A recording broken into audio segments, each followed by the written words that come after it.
Bien, amados hermanos. Ahora, si me ven brillar, no es la gloria del Señor, ¿ya? Ni tampoco porque estoy quemado por alguna actividad que hice, sino por la transpiración, hermano, que está haciendo un calorazo, ¿ya? Y que eso, hermano, ¿ya? Solo la transpiración. ¿Ya? Obviamente la gloria del Señor no solo está en mí, está en ustedes, así que interiormente todos brillamos. Así que gloria a Dios por eso. Y mi hermana María, mi hermana Virginia, bendiciones, queridas hermanas. Justito llegaron, justito. Acabamos de terminar de orar, así que estamos recién comenzando este estudio, el último estudio del año 2024. Eh, Vamos entonces a lo que nos corresponde. La semana pasada estuvimos enfocados en Romanos, ¿sí? En Romanos 12. Sí, vimos que el apóstol Pablo toma la obra de justificación, la obra salvadora de Dios en favor de nosotros como la gran razón. Son las misericordias de Dios manifestadas y Pablo apela a esas misericordias para que nosotros nos motivemos y nos dediquemos a Dios, ¿sí?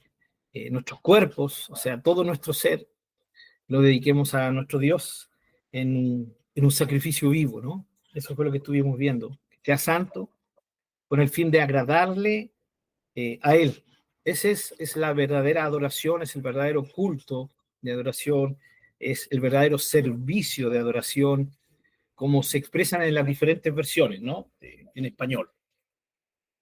Hoy día quiero que nos volvamos a enfocar en Romanos. Por favor, abran sus Biblias ahí en Romanos. Pero vamos a ver, después de lo que vimos la semana pasada, la idea es que ahora veamos el contexto inmediato antes y el contexto inmediato ya después del versículo que leímos y que fue la base de nuestro estudio la semana pasada. Aunque obviamente fue el versículo base, sin embargo también tuvimos otros pasajes de la Escritura ahí en observación. Así que vamos a Romanos capítulo 12, versículo 1. Ya, es muy importante que tengan abierta su Biblia o el celular, donde puedan leer la palabra del Señor, en el computador, pero la idea es que tengamos a la mano el versículo anterior y el versículo posterior. O sea, Romanos 11:36 y Romanos 12, versículo 2. ¿Ya? Es muy importante que lo tengan, para que lo leamos los tres juntos. ¿Sí? Eh, Espero que lo tengan, hermanos. Voy a leer entonces Romanos 11:36. Luego leemos Romanos 12:1. Por eso les pedí que abrieran en Romanos 12:1, para que de ahí nos pudiéramos mover. Un versículo atrás, que sería Romanos 11:36, y un versículo adelante, que sería Romanos 12, versículo 2. Entonces, vamos a leer de corrido desde el versículo 36 del capítulo 11 hacia adelante, sin parar, ¿ya? Romanos 11:36 dice, porque de Él y por Él y para Él son todas las cosas. A Él sea la gloria por los siglos. Amén. Así que, hermanos, les ruego por las misericordias de Dios que presenten sus cuerpos en sacrificio vivo, santo, agradable a Dios, que es su culto racional. No se conformen a este siglo, sino transformaos o sean transformados por medio de la renovación de vuestro entendimiento, para que comprueben cuál sea la buena voluntad de Dios, agradable y perfecta. Amén. Eh, Recuerden que nuestro tema sigue siendo la adoración. Y lo que estamos viendo ahora es una vida de adoración. Me gocé mucho porque en uno de los estudios que tuvimos acá en nuestra iglesia, eh, estábamos compartiendo sobre el tema de adoración y yo pregunté qué entendían por adoración los hermanos, ¿no? Y una de las jóvenes de la iglesia, ya, Ella es una muy linda cristiana, ella. No voy a decir los nombres para que no, sí, no queden nuestras grabaciones, ¿ya? Pero es una muy linda creyente, una hija del Señor muy especial. Y ella levantó su manito y dijo, hermano, la adoración eh, es nuestra dedicación a Dios en toda la vida, en lo que somos, en lo que hacemos. Sí, yo le dije, hermano, hasta aquí no me llegó el estudio. Esa es la mejor respuesta que se puede dar. ¿Ya? Así que eh, anoten lo que dijo nuestra hermana y por favor llévenlo a la vida. ¿Ya? Fue lindo. Eso uno se goza porque sabe que es algo que transmite el espíritu, ¿no? Lo que nosotros estamos viendo no es algo nuevo, yo se lo he dicho, ya no es algo que yo descubrí, algo que es cierto que nos va a golpear como un camión, sí, y nos va a volar la cabeza, porque qué tremendo descubrimiento el que hizo el hermano Pablo. No, no, no, esto está escrito hace siglos, es una verdad que se ha venido compartiendo a través de los siglos en la iglesia. Lo que pasa es que hoy día, y ustedes saben que esto es así, tristemente, la realidad de la iglesia de hoy es que prefiere, y tal vez no debería decir la iglesia, sino los cristianos, ¿no? Los cristianos prefieren otras cosas. Entonces, no se enfocan en esto, ya, en estos temas de la verdadera adoración. Prefieren escuchar otra definición de adoración, sí, que está más relacionada con las emociones, con los sentimientos, con la música. Eh, ¿Por qué? Porque no conviene el tema de la adoración como nosotros la estamos viendo, ¿no? Porque la adoración, bajo la perspectiva bíblica que nosotros estamos tomando, recuerden que implica una entrega total a Dios, ¿sí? El todo, palabras claves que cuando comenzamos a ver el tema de la adoración, lo vimos, todo, el todo para Dios, ¿ya? Eh, y entendiendo la otra palabra clave es digno, dignidad, ¿no? Entonces, estas dos palabras se juntan, estos dos conceptos se juntan y tenemos una definición un poquito ya más clara y es que Dios merece, Dios es digno de nuestro todo. Eso es lo que Él merece. Y Él lo merece por quien Él es y lo merece también por lo glorioso que Él ha hecho. Entonces, esta dignidad de Dios es la que debería motivar la adoración, ¿ya? La adoración es el saber quién es Dios, cómo es Dios, ¿ya? Y saber lo que Él ha hecho, ¿ya?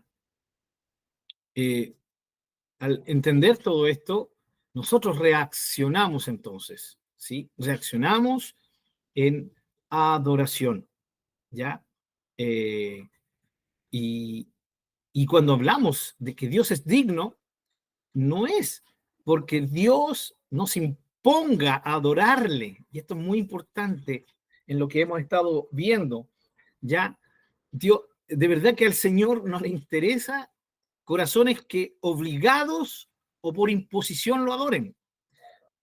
Él no lo necesita ni tampoco lo quiere, ¿ya? Eh, por eso Él se revela a nosotros, para que nosotros le conozcamos. Y al conocerle, de nosotros debe, ¿sí? Brotar esta admiración y esta adoración a Él. Entonces, yo lo adoro no porque Él me lo imponga. Yo no lo adoro porque le temo, no lo adoro porque le tengo miedo al infierno, no lo adoro porque le tenga miedo a las consecuencias de no hacerlo. Yo lo adoro porque he entendido que Él lo merece. Él es digno. Y esto es lo mismo que pasa con un paralelo de la adoración, que es el amor. Bueno, es lo más supremo el amor, ¿no? Lo mismo, ¿ya? Dios merece ser amado, ¿ya? Y ese amor nace de conocer el propio amor de Dios por nosotros. Como dijo Juan, le amamos a Él porque Él nos amó primero, ¿no? Y el contexto de ese versículo es toda la obra maravillosa de salvación a través de la obra que Jesús nuestro Señor maravilloso hizo en la cruz, ¿ya? El habernos dado a su Hijo para que Él muriera por nosotros. Entonces, todo está conectado en el Nuevo Testamento y se conecta también con el Antiguo Testamento, con la promesa del Mesías, ¿ya? Y de tantas otras cosas que están ahí en el Antiguo Testamento y que nos llevan a entender que Dios es digno y que nosotros deberíamos reaccionar ante esa dignidad. O sea, me presento ante Él, lo adoro porque Él es digno. He entendido que Él lo merece. Y esa es la razón de darle adoración, porque es lo que Él merece, de amarlo, porque es lo que Él merece, ¿ya? Y todos los aspectos de la adoración que hemos visto, los medios, que son la alabanza, la acción de gracias y el servicio de vida. Y lo que estamos viendo ahora es que todo esto afecta a la vida, ¿no? Es un todo, por lo tanto, al final de cuentas, la verdadera adoración se manifiesta a través de todo lo que nosotros también somos y hacemos, ¿ya? La dignidad de Dios se basa en lo que Él es y en lo que Él ha hecho. Nuestra reacción es darle lo que Él merece con todo lo que somos y con todo lo que hacemos, ¿ya? En eso está este paralelo entre lo que Dios es y merece y entre lo que nosotros somos y hacemos en respuesta a su maravillosa dignidad. Por eso se repite tanto en la Biblia la dignidad de Dios. Eres digno, digno eres, digno es el Cordero en Apocalipsis, ya en el Antiguo Testamento, en los cantos, en las alabanzas, en las proclamaciones, la dignidad de Dios es suprema. Y cómo no ver su dignidad después de haber estudiado lo grande que Él es, ¿ya? Lo grande que Él es. Ahora, como es un todo, hoy día, obviamente, a mucha gente esto no le va a gustar. No le va a gustar porque va a implicar su todo. Todo lo que es, todo lo que hace, todo lo que tiene. ¡Wow! Y eso para muchos es mucho, ¿ya? Entonces es mejor la definición de una adoración más light, más relajada, basada en las emociones y basada en la música, ¿no? Porque ahí es fácil, pues, ya. Cualquiera el día domingo canta, levanta sus manos, llora, al decir he sentido la presencia del Señor y listo, y eso es todo. Luego se termina el culto y cada uno, ¿cierto? Para su casa, a seguir viviendo una vida ajena a Dios, ¿ya? Entonces es fácil tener esa perspectiva de adoración. Y bueno, hermanos, ustedes tienen la mala suerte de haber estado en este estudio.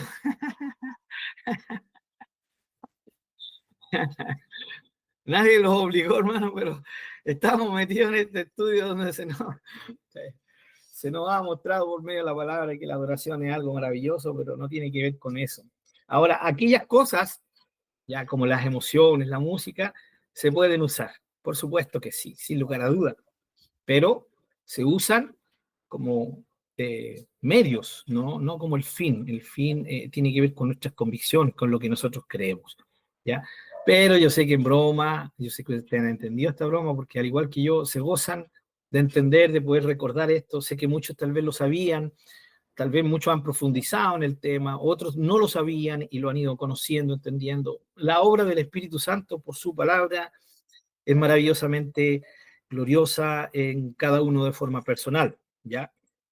Así que creo en eso, hermanos, confío en eso. Ahora, bueno, tristemente hoy en día, como les decía, se asocia a esto, pero la verdadera adoración tiene que ver entonces con la vida misma, como lo vimos, basados en el versículo 1 del capítulo 12 de Romanos, la semana pasada. Y ahora veamos los contextos, el contexto inmediato antes e inmediato después. ¿Cuál es el contexto? Fíjense, antes que Pablo dijera esta definición maravillosa de lo que es la verdadera adoración, él termina la parte revelacional, toda la revelación de la justicia de Dios, de la obra de Dios, termina diciendo, porque de Él y por Él y para Él son todas las cosas. Hay personas que dicen las cosas, ¿no? Y entienden cosas como lo que son para nosotros cosas, que son para nosotros cosas. Esto, por ejemplo, un vaso, ¿no? Un vaso, un lápiz, las cosas, ¿ya? pero uno no dice, yo no soy cosa, yo soy una persona. Entonces, malinterpretan lo que Pablo quiso decir. La Biblia, y en el contexto de aquí de las cosas, y en el contexto también nos enseña muy bien a qué se refiere cosas, se refiere a todo lo creado, ¿sí? Las cosas, lo creado. En otras palabras, aquí la idea de Pablo es porque de él, por él y para él es todo lo creado. Y eso sí nos incluye a usted y a mí, ¿ya? Todo lo creado, todo lo que existe, ¿ya? Existe, ¿cierto? Para él, por él, porque todo es de él. Esa es la idea. Y aquí tenemos un tremendo refuerzo de lo que vimos la semana pasada. Ahora, fíjense la idea del apóstol. Por eso estamos leyendo de corrido esto, ¿no? Pablo, antes de decirnos que tenemos que presentar, consagrar, dedicar nuestros cuerpos, y esa palabra cuerpo se refiere a todo lo que somos, ¿no? A nuestra realidad. Tenemos que presentar a Dios esto, lo que somos, como un sacrificio vivo, santo, agradable a Dios, ¿ya? Porque ese es nuestro culto racional. Pero fíjense la idea de Pablo. Pablo entonces está diciendo que él nos está pidiendo por las misericordias de Dios, por las grandes misericordias de Dios, ya, en que se ha revelado a través de ellas en salvación para nosotros, ya, la está poniendo como una motivación. Miren qué bueno es Dios, nos motiva, ¿cierto? Nos da una motivación. Esto siempre Dios lo ha hecho con el ser humano. Dios lo hizo con Israel, la motivación, ¿ya? Con Israel, la motivación eran las bendiciones terrenales, ¿sí? Sé obediente y yo te bendeciré. Serás bendito tú, ¿cierto? Tus animales, tus hijos, tu esposa, tu tabla de amasar, tu siembra, yo te bendeciré. Si tú me obedeces, si tú me amas, si tú me honras, si tú vives de acuerdo a mi voluntad. Dios era motivador, ¿no? Fue un tremendo motivador con el pueblo de Israel. Así que nadie puede decir que Dios sencillamente fue un tirano, no, para nada, para nada. Lo hemos citado muchas veces. Esta idea está resumida en Deuteronomio capítulo 28, donde salen las bendiciones para la obediencia. Es más, Dios motiva mostrando lo que va a ocurrir también si desobedecen. ¿Ya? Entonces, Dios es un ser motivador. Y aquí, a través del apóstol Pablo, nos está motivando. ¿Y cuál es la motivación que nos está dando? La salvación, la obra de la justificación, lo glorioso que Dios ha hecho en favor tuyo y en favor mío. ¿Ya? Por eso, mis queridos hermanos, la necesidad de vivir mirando a Jesús y su obra, ¿no? ¿Se recuerdan Hebreos capítulo 12? ¿Sí?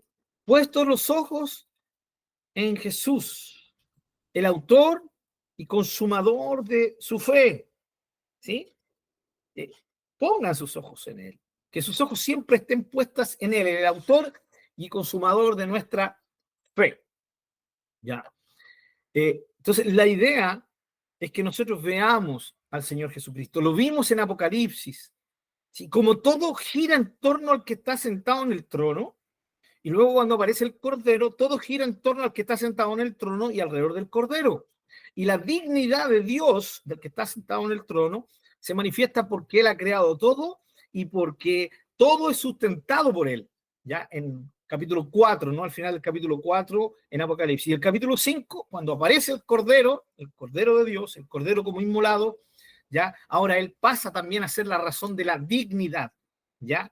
¿De qué? La dignidad de todo, porque todo, absolutamente todo lo creado, ya, los 4 seres vivientes, los ancianos, los 24 ancianos, los millones y millones de ángeles que existen, todo lo creado que está arriba en el cielo, en la tierra y debajo de la tierra, todos se unieron en una alabanza diciendo, digno es el que está sentado en el trono y el Cordero. ¿Ya? Pero fíjense que en el capítulo 5 todo comienza a girar en torno a la obra de redención, la maravillosa obra de redención por nosotros. ¿Sí? Es tan importante, mis amados hermanos, tener esto presente. Por eso la idea de la Santa Cena o de la Cena del Señor es que siempre fuera periódica, porque el fin de la Cena del Señor es recordarnos, ¿no? Ahora, yo lo he comentado antes, yo creo que no está mal no hacerlo todas las semanas, pero ni tampoco, y tampoco creo que no está mal hacerlo periódicamente, ¿ya?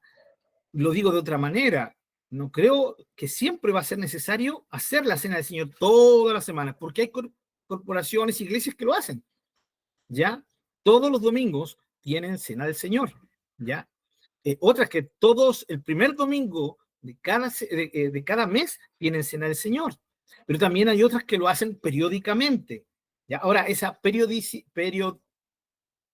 ya, ya, esa forma periódica de hacerla, esa forma periódica de hacerla, eh, hermanos, tiene que ser siempre también pensada en que no sea tanto el tiempo que transcurra, ¿ya? Y aquí entra el problema, visto de otro punto de vista, el problema de cuando se hace la cena del Señor una vez al año, ¿sí? O cuando pasan 6 meses y no se ha hecho cena del Señor. También hay un problema, ¿no?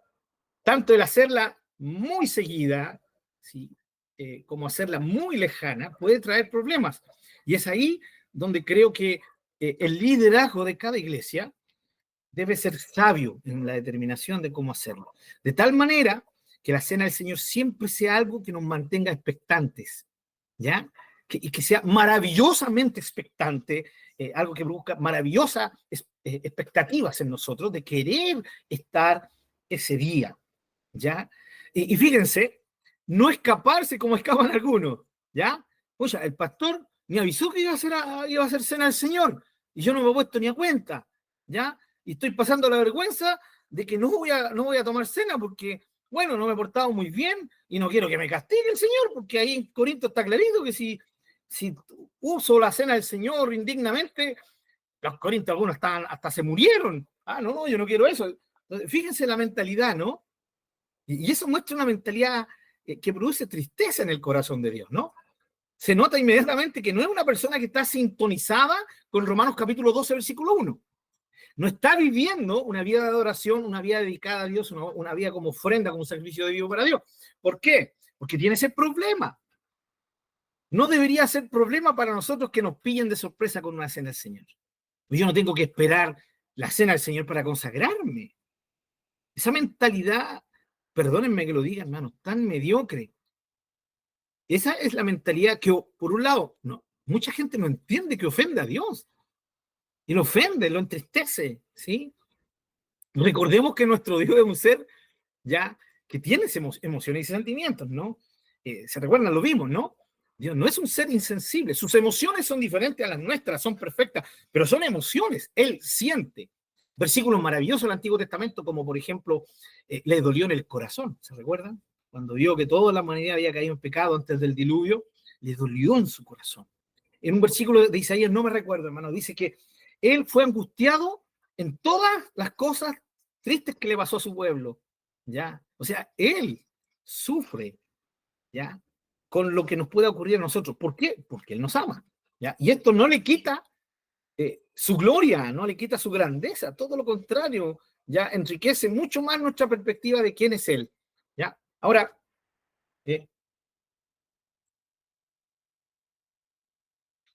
perdón, hermano, como decía, hace mucha calor, así que me voy a estar hidratando. Ahora, hermanos, la cena del Señor, entonces, es esa instancia que nos está recordando la obra magnífica del Señor. Por eso debería ser algo muy disfrutado por nosotros los cristianos, ¿ya? Anhelado por nosotros, ¿sí?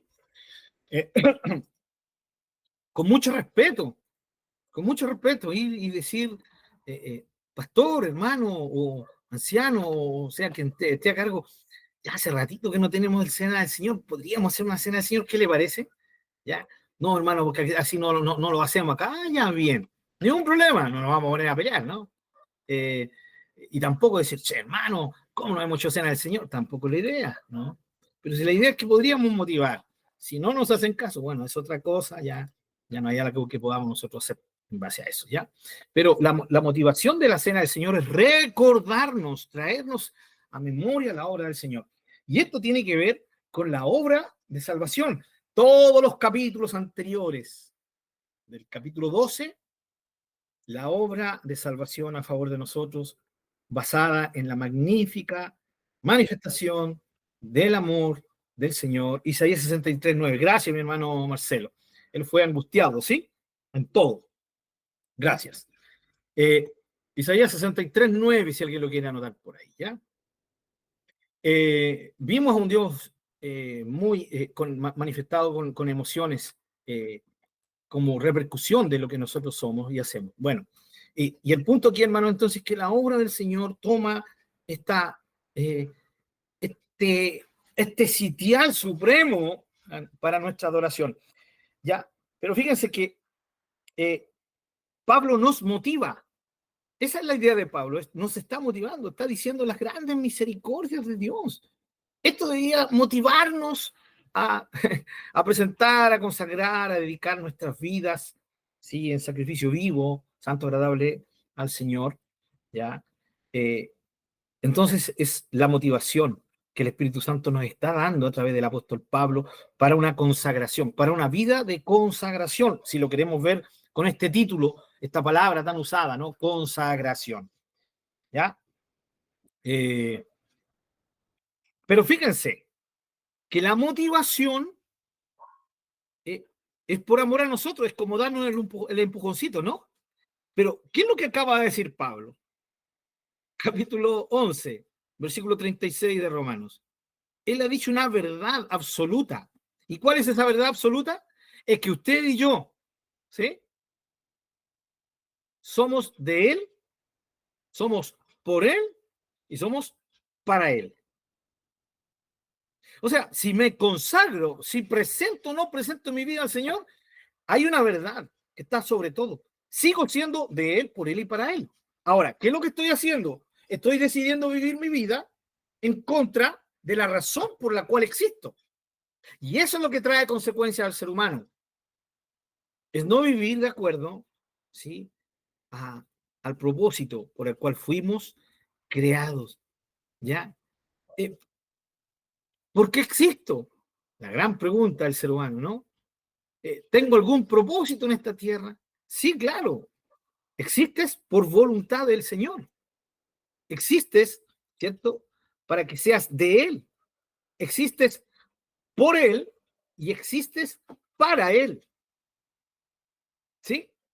Y fíjense que Pablo está declarando esta realidad. En otras palabras, la motivación es una motivación de amor. Nos está diciendo, miren, anímense, miren todo lo maravilloso que Dios ha hecho por ustedes, ¿ya? Anímense a consagrarse, a vivir vidas como sacrificio vivo, santo, agradable. Motívense, pero no se olviden que existen para eso, ¿sí? Existen para eso. Si no lo hacen, bueno, allá ustedes. Pero fueron creados por Él y para Él. Entonces, fíjense cómo Pablo usa el versículo anterior para decir una verdad absoluta. Ahora, Dios sencillamente dice, ustedes son míos. Los creé para mí y tienen que existir por mí, ¿ya? Y para mí. Bueno, pero la idea de Dios no es imponernos esto. Pero sí es que nosotros entendamos esto. Y por eso Pablo en el capítulo 12, versículo 1, nos motiva, ¿ya? Entonces, ¿cuál es la idea? Hermanos, somos de Él, somos por Él y somos para Él, ¿ya? Pero déjenme motivarles a que puedan vivir por Él y para Él, ¿sí? Por Él y para Él. Y esa motivación es la gran obra misericordiosa, ¿sí? Misericordiosa de Dios por ustedes. Y esto debería motivarlos a que ustedes con voluntad rendida puedan vivir y existir de esta manera. ¿De qué manera? Viviendo, ¿cierto? Por Él y para Él, porque son de Él. Esa es la idea que vamos hasta ahora, ¿sí? Romanos 12:1. Estas son las dos ideas que están en estos versículos manifestados. Hermano Marcelo, por favor, recuérdeme que estaba ahí y no vi algo. De hecho, no sé qué lo... Si quiere lo comenta. No, es que le había escrito ahí en en el chat lo que el mismo apóstol Pablo dijo en Hechos capítulo 17, versículo 28, cuando estaba en el Areópago, si es que no me Ajá, equivoco, exactamente. claro, Sí. cuando dice al Dios no conocido, ¿no es cierto? Que dice en el 28, dice, porque de Él vivimos y nos movemos y somos. Amén. Así es. Amén. Ahí imagínense Pablo hablándole a gente inconversa, ¿sí? Pablo está dando un cimiento. Todo ser humano, no solo los creyentes, todo ser humano eh, está dentro de este grupo, ¿cierto? De creación, ya en este caso de la humanidad, ¿no? Eh, entonces, hermanos queridos, vamos ahora hasta versículo 1, que lo acabamos de decir, de ver, ¿no? Y ahora vamos al contexto inmediato siguiente, que es el versículo 2, ¿ya? En el versículo 2 del capítulo 12, porque aquí está la tercera idea, ¿ya? Dice, no se conformen a este siglo. Miren, lo que Pablo va a hacer de aquí para adelante es mostrarnos cómo se vive una vida como sacrificio vivo, santo y agradable a Dios. Sí, esa es la idea. Y nosotros nos vamos a basar en el versículo 2 porque de ahí se desprende todos los capítulos siguientes, que son maravillosos, hermano, ya. Léanlos, ya. Tal vez le echemos un vistacito más adelante, ya. ¿Qué dice el versículo 2? Dice, no se conformen a este siglo. Vamos entendiendo. Siglo se refiere a la realidad humana, ¿ya? A nuestra sociedad humana, ¿sí? Que estamos experimentando hoy. La Biblia enseña de dos siglos, el siglo venidero y el siglo presente. El siglo presente es este siglo donde el ser humano hace lo que quiere, donde el ser humano vive a su real gana, pero viene el siglo venidero, que es el siglo o la realidad de Dios, ¿sí? Que viene para imponerse sobre este siglo presente nuestro de pecado, ya, o sea, de una vida ajena a Dios y contraria a Dios. Entonces, el siglo venidero se refiere al reino de Dios viniendo, ya, en algún momento, para hacerse presente aquí, ya. Y ese siglo venidero se conecta con el siglo presente, ya, por medio de una realidad de vida doble que tienen, voy a explicar doble, ya, de una vida doble que tenemos los cristianos, porque como seres humanos, sí, que todavía seguimos sujetos a una naturaleza humana y a una realidad física, estamos viviendo en este siglo. Pero la realidad espiritual, hay un nexo por medio del Espíritu Santo que ha venido a habitar en nosotros, ese nexo nos conecta con el siglo venidero, o sea, con el reino de Dios. Por eso el cristiano tiene una doble perspectiva de vida, ¿ya? Esto de doble vida no se refiere a que vivo algo delante de los otros y vivo otra realidad sin que los otros me vean. Eso se llama hipocresía y no estamos hablando de eso. Estamos hablando de dos realidades, una realidad espiritual y una realidad terrenal, ¿ya? Entonces, Pablo dice, no se conformen a este siglo, o sea, al presente de hoy, a la humanidad de hoy, a la realidad, ¿ya? De nuestro mundo de hoy, ¿ya? Conformar, una palabra interesante, ¿sí? Palabra conformar, ¿ya? Para nosotros muchas veces, conformarse significa, ya, por así decirlo, ¿no? Estoy conforme, no quiero nada más, estoy de acuerdo, ¿no? Pero aquí la palabra tenemos que verla etimológicamente, o sea, lo que significa, ¿ya? Y esta palabra habla de, en nuestro español incluso, ¿no? De un sufijo, ¿cierto? De un prefijo, perdón, que es con, y una palabra que es formar, o forma, más bien dicho, ¿no? Más que formar. Entonces es con forma, ¿ya? Es darle la forma, en este caso, de otra cosa. Es adoptar la forma de. Y esa es la idea del apóstol Pablo aquí, de decirnos que nosotros no podemos amoldarnos, esa es la idea, o acomodarnos, o conformarnos, o que este siglo, esta humanidad, esta sociedad sin Dios, nos dé su forma. No nos podemos amoldar a ellos. ¿Sí?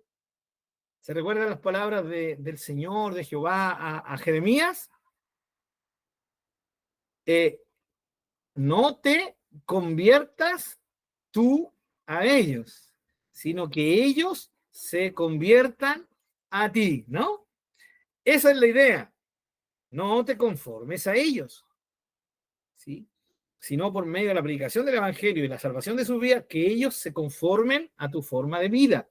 Esa es la idea, ¿ya? Por lo tanto, conformar tiene la idea de amoldar, ¿sí? De tener la forma de. Permítanme ver aquí para citar algunas otras versiones, hermanos. Romanos 12:2, por ejemplo, la nueva versión internacional dice, no se amolden, ¿ven? Al mundo actual. La Biblia de las Américas dice, no se adapten a este mundo. Es la idea, ¿no? La Biblia textual también, no se adapten a este mundo. ¿Ya? Entonces, esa es la idea. Si otra Biblia moderna, que la Dios habla hoy, no vivan según los criterios del tiempo presente. ¿Ya? Entonces, todas estas versiones, la PDT, sí que usamos en algún tiempo, sí, allá en Iquique se regalaron varias de esas Biblias, no vivan según el modelo de este mundo. Entonces, cada versión nos habla de esto, de no amoldarnos, de no tener el molde de ellos. En otras palabras, de no ser como ellos, de no pensar como ellos, de no tener perspectivas como ellos. ¿Sí? ¿Por qué? Que la perspectiva de este mundo actual, de este siglo presente, de este siglo, sí, es vida contraria a Dios. Entonces nosotros no nos podemos adaptar a eso. Fíjense que Pablo conecta el versículo anterior que vimos, que es presentarle al Señor, dedicarle al Señor, consagrarle al Señor nuestra vida toda en un sacrificio vivo, santo y agradable a Él, para así darle la verdadera adoración a Él. Él está diciendo que para que eso se cumpla, o una muestra de que eso se está cumpliendo, es que nosotros no nos amoldemos a la forma de vida que tiene la humanidad sin Dios. ¿Sí? Ahora, ¿a qué se refiere, hermanos? O sea, si ellos festejan, nosotros no vamos a festejar. Si ellos se alegran, entonces nosotros no nos alegramos. ¿Sí? Si ellos salen, no sé, a vacacionar, nosotros no podemos salir a vacacionar. Hermano, perdone que de estos ejemplos tan infantiles, ¿no? Pero tristemente para muchos, durante mucho tiempo eso significó. ¿Ya? ¿Pero qué llevó esto? Llevó a una triste realidad, a una realidad absolutamente externa. Y hay muchas cosas, gracias hermano Marcelo, Jeremías 15:19, ¿no? Lo que tenemos que comprender es que la idea de Dios es que hay muchas cosas que en sí no son pecaminosas. ¿Sí? No lo son. ¿Qué es lo que hace pecaminoso algo? ¿Sí? Es la actitud, la razón por la cual lo hacemos. ¿Ya?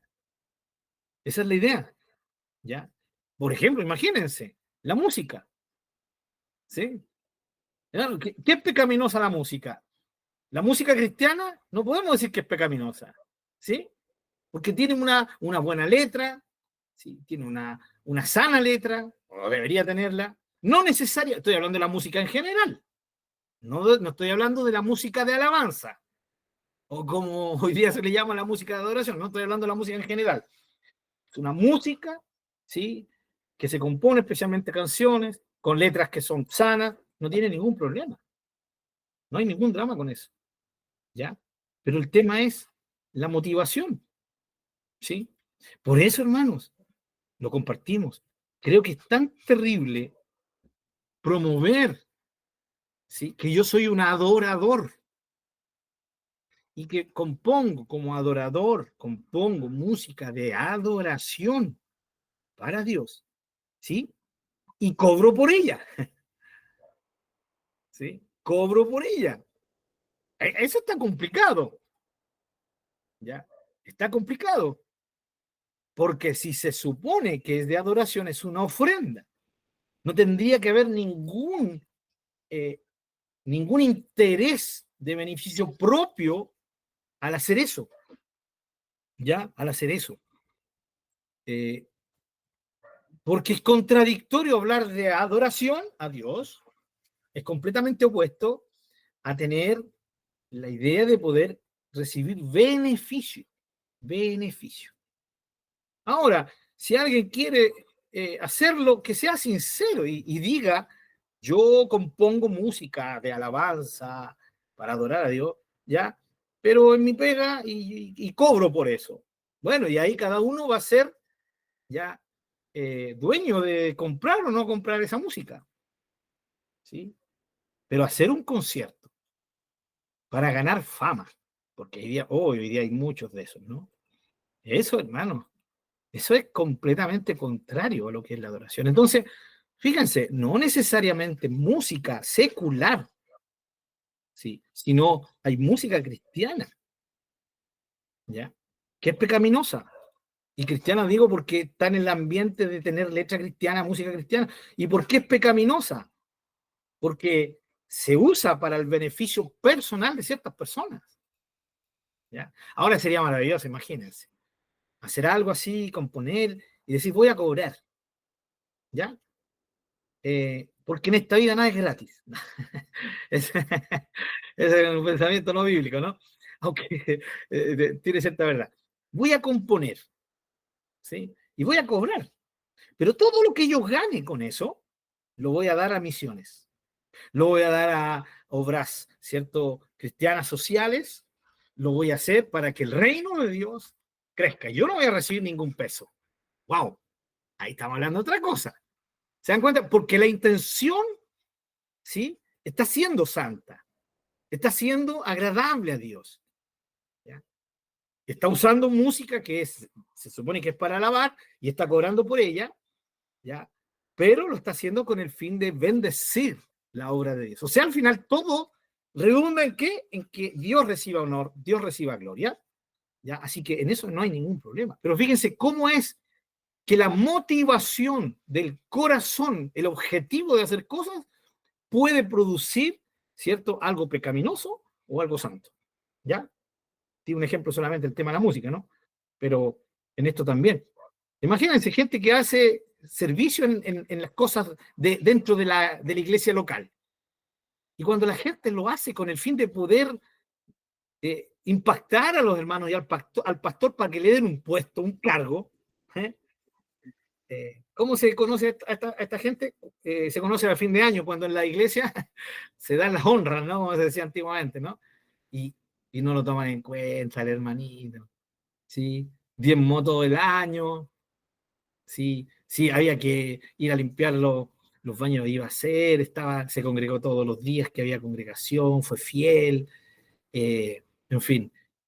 El fin de año honran a uno, a dos, a tres, y resulta que en lo más profundo de su corazón él estaba esperando que dijeran su nombre, ¿sí? Y que le dijeran gracias, hermano. Gracias, hermano Pablo, por todo lo que hiciste. Te reconocemos, ¿sí?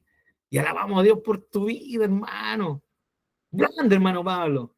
Y nada de eso, nada de eso. Entonces, ¿qué pasó? El hermano Pablo se le viene un bajonazo, ¿sí? Y sale amurrado del culto, y lo primero que llega a hacer a la casa, una carta. Pastor, porque ya antigua no, querido pastor, antes ahora no, pastor no, a secas, ¿no? Pastor, estoy presentando la renuncia a la iglesia, porque veo que en esta iglesia no hay amor, porque en esta iglesia veo que no hay visión de Dios, y toda la carta, hermano, usted no tiene idea de la cantidad de cartas así que se han hecho. ¿Sí? Que han sido los que han hecho carta, porque hay otros que se han mandado a cambiar sin decirle nada a nadie, ¿no? Y más encima a la otra iglesia donde llegan, el pelambre a la iglesia donde salieron, hermano. ¿Ya? Entonces, el hermano Pablo se sintió triste, pero ¿saben qué? Ahí se descubrió la razón, el objetivo. Entonces, todo lo que hizo el hermano Pablo ocultamente lo estaba haciendo para reconocimiento personal. Y eso hizo que todo lo que él hiciera, la acción de hacerlo, ¿cierto? Fuera una acción pecaminosa. No fue adoración. No fue adoración. ¿Sí? No lo fue. No adoró a Dios con eso. Por eso es tan importante, hermanos, vivir día a día en comunión con Dios. Y que todo lo que hagamos sea de la mano de saber que es para Dios, ¿no? Ya, ¿por qué voy a hacer esto? ¿Lo voy a hacer para el Señor? Sí. Pero hermano, en eso consiste vivir día a día con Dios, ¿o no? ¿Sí? Él está presente en todo lo que hacemos, en todo lo que pensamos, en todos nuestros proyectos. Entonces, yo voy a hacer algo y voy a pensar, ¿honrará al Señor? A ver, ¿por qué lo estáis haciendo, Pablito? ¿Lo estáis haciendo? ¿Cuál es tu intención real? A ver, ¿cuál es tu intención real? Y ahí es donde es tan bueno decirle al Señor, ¿no? Y orar como David. Señor, por favor, revélame esos pecados que me son ocultos. ¿Sí? Salmo 19, ¿ya? Esos pecados que yo cometo y que están ahí, que no me doy ni cuenta. Muéstrame eso. Y mucho de eso tiene que ver con la intención con la cual hacemos cosas. ¿Ya? Cuando los hermanos hacen algo, tal vez dirán, no, yo no hago nada para que me reconozcan en la iglesia. Pero también hay que ser cuidadoso cuando uno dice y descubre que está haciendo algo para que Dios lo prospere. ¿Sí? Ah, entonces ya no hay una sinceridad de hacerlo porque Dios se lo merece, sino que hay una intención ocultita ahí que es para que Dios me bendiga con trabajo porque no tengo trabajo, que me bendiga con una esposa porque estoy soltero, que me bendiga, ¿cierto?, con salud, que me bendiga, ¿cierto?, con algo, con un autito que estoy necesitando, muy por dentro. No lo hago porque me ha hablado en la iglesia, pero también lo estoy haciendo con una doble intención y un enfoque personal, egocéntrico. Eso también termina siendo algo pecaminoso. Lo estamos disfrazando de adoración, pero no es adoración. Entonces, la idea de la adoración que hemos estado viendo es que toda nuestra vida se enfoque en Dios. Esa es la idea de Romanos 12:1, como lo vimos la semana pasada, un sacrificio vivo, vida del día a día, en cada acción que hacemos. Por eso, hermano, cuando alguien enseña sobre esto, muchos dicen, ya te pusiste grave, hermano. ¿Sí? Ya, otros que son un poquito más atrevidos, ya te pusiste fariseo, la típica, este es fariseo. Ya, no tienen ni idea de lo que es fariseo, pero le dicen a uno, le dicen a la hermana, que este es fariseo. ¿Ya? Otra expresión, oye, hermano, hagamos diferencias, y el Señor sabe que somos débiles, en fin, excusas, ¿ya? Y recuerden que no estamos hablando de ser perfectos, hermano, ¿sí? Estamos hablando de una vida, de un proceso de vida, donde día tras día, lo vimos en el último estudio, ¿cierto? Con un ejemplo así, tal vez un poco, no sé, muy de hoy, enfocado en Enoch, ¿no? Eso de vivir día a día, es avanzar en esto. Y parte de esto es no mirar en menos a aquel que tal vez no entiende o no está viviendo de acuerdo a esto, tampoco a juzgarlo ni criticarlo. Es un tema entre el Señor y yo. ¿Ya? Ahora, obviamente eso me va dando autoridad para poder exhortar, para poder animar a otros a que puedan enfocarse en Dios. Pero fíjense, volviendo al versículo 2, dice, no se conformen a este siglo, ¿ya? O sea, no se amolden a cómo vive la gente hoy. Y no se refiere, hermanos, a muchas cosas que la gente hace. Se está refiriendo, hermanos, a vivir vidas vacías como las de ellos, vidas enfocadas en sí mismos como lo hace la gente sin Dios. Porque la vida de un cristiano tiene que girar en torno a Dios y no en torno a sí mismo. La gente sin Dios gira en torno a sí mismo. ¿Ya? Entonces, esa es la idea de las motivaciones. ¿Por qué hacemos las cosas que hacemos? ¿Ya? A diferencia de una persona sin Dios que está en este mundo y que no honra a Dios, nosotros deberíamos enfocarnos en Dios. La idea del molde que nosotros tenemos que tener lo da el versículo anterior, y es vivir una vida, ¿sí?, como un sacrificio vivo, santo, agradable al Señor. ¿Ya? Y como les dije, ahora Pablo está diciendo cómo se expresa eso. Y lo primero que nos dice es que la forma de hacerlo es que nosotros no vivamos, ¿ya?, como vive un humano, ¿sí?, sin Dios. ¿Ya? ¿Qué es lo que te mueve? Y para esto Pablo dice, ¿ya?, no se amolden sino déjense transformar. En nuestra maravillosa Reina Valera dice transfórmense o transformaos. Entonces, la idea que da, pero no es la idea bíblica, es que yo me tengo que transformar. No, no fue la idea. Y en el contexto se entiende en la Reina Valera, ¿ya? Pero está más claro en versiones más modernas como la Reina versión internacional. Ya voy a leerle la versión internacional, ¿ya? O, por ejemplo, la PDT. Miren, la palabra de Dios para todos, que la usamos mucho en Iquique. Dice, así podrán, mejor dejen que Dios cambie su vida con una nueva manera de pensar. ¿Vean? O sea, ¿quién va a transformarnos? No somos nosotros, es Dios. Pero nosotros tenemos que dejar que Él lo haga. Por eso vivimos como un sacrificio vivo, ahí, ardiendo en el altar de Dios. Y ahí es donde Dios puede trabajar en nosotros, ir transformando nuestra forma de pensar. ¿Ya? Por ejemplo, la NBI que les decía, no se amolden al mundo actual, sino sean transformados mediante la renovación de su mente, de su entendimiento, de cómo perciben la vida, de cómo ven la vida, de cómo entienden la vida. Yo ya no, mi cosmovisión de la vida, ¿sí? Ya no es la cosmovisión que me heredaron mis padres, no es la que me heredaron mis amigos o la que me compartieron mis amigos o la que se forja en la televisión, ¿ya? O se forja en las redes sociales o se forja alrededor mío. Mi forma de vida, ¿ya? Ahora, y mi forma de pensar, mi cosmovisión está de acuerdo a cómo Dios ve. Ya no miro bajo mi perspectiva, sino ahora veo y miro bajo la perspectiva de Dios. Cada cosa que me ocurre la veo bajo esta mirada, ¿ya? ¿Qué mirada? Una mirada transformada por Dios. Esa es la idea del Señor, irnos transformando. Imagínense, ¿cuánta gente que vivió en depresión antes de conocer al Señor? Y a medida que fue conociendo al Señor, esa depresión fue cambiando, fue siendo transformada. Y seguimos luchando con depresiones muchas veces, pero la mente va siendo cambiada, ¿ya? Va siendo cambiada. Imagínense esa persona que antes pensaba que su vida giraba en torno al dinero, ¿sí?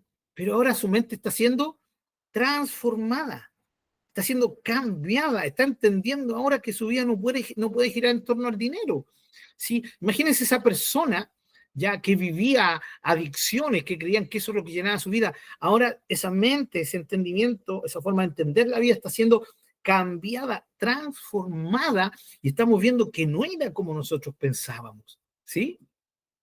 Imagínense, lo vimos, creo que 2 clases atrás, ahí en Romanos 6, déjenme ver si lo encuentro.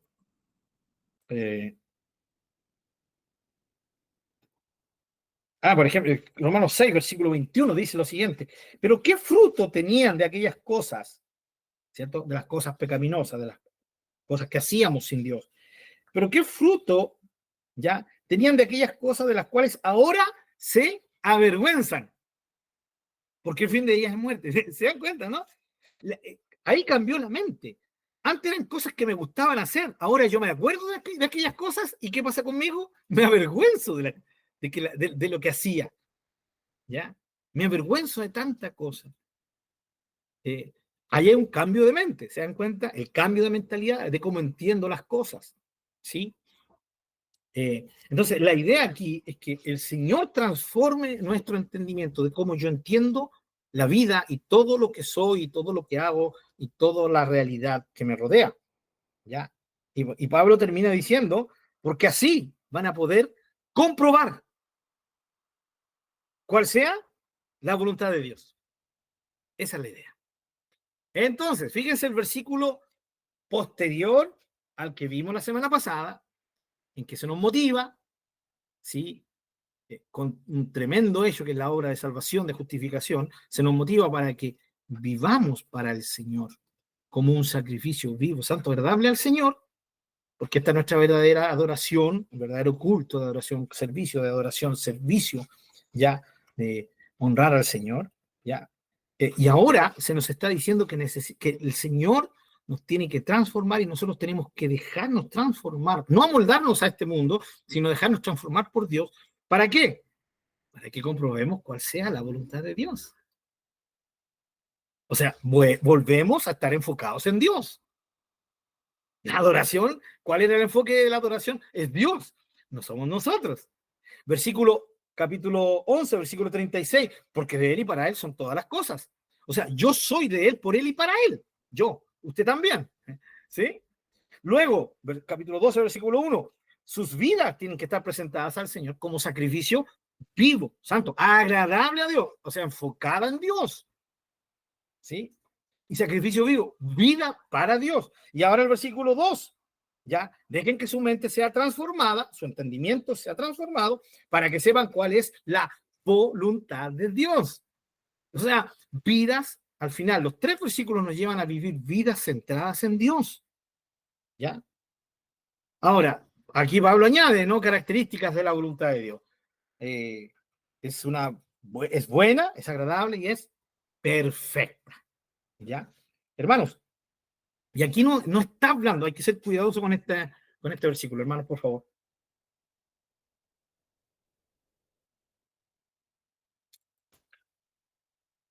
Pablo nos está diciendo que hay 2 voluntades de Dios. ¿Sí? Hay una que tal vez no sea muy buena, ni muy agradable y perfecta, pero Dios quiere que nosotros entendamos cuál es la buena, la agradable y la perfecta. No.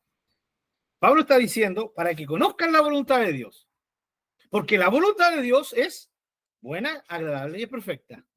¿Entienden la idea, mis hermanos? Este versículo nos está enseñando que hay 2 voluntades y que nosotros tenemos que aprender a conocer cuál es la buena voluntad de Dios. No. La voluntad de Dios es una sola. Y esa voluntad tiene 3 características según Pablo. Es buena, siempre es buena. Es agradable, siempre es agradable. Y tercero, siempre perfecta. Ahora, cuando dice agradable, hermanos, hay que ser cuidadosos, ¿ya? Porque solamente un hombre y una mujer que han entendido que son de Él, por Él y para Él, solamente una persona que ha presentado, consagrado, dedicado su vida en sacrificio vivo, santo y agradable al Señor, dándole verdadera adoración, y solamente un hombre y una mujer que aparte de estas 2 cosas, más encima añaden que el Señor ha ido transformando su mente, su forma de ver la vida, es una persona, es un hombre y una mujer que van a encontrar siempre la voluntad de Dios, buena, agradable, porque es perfecta.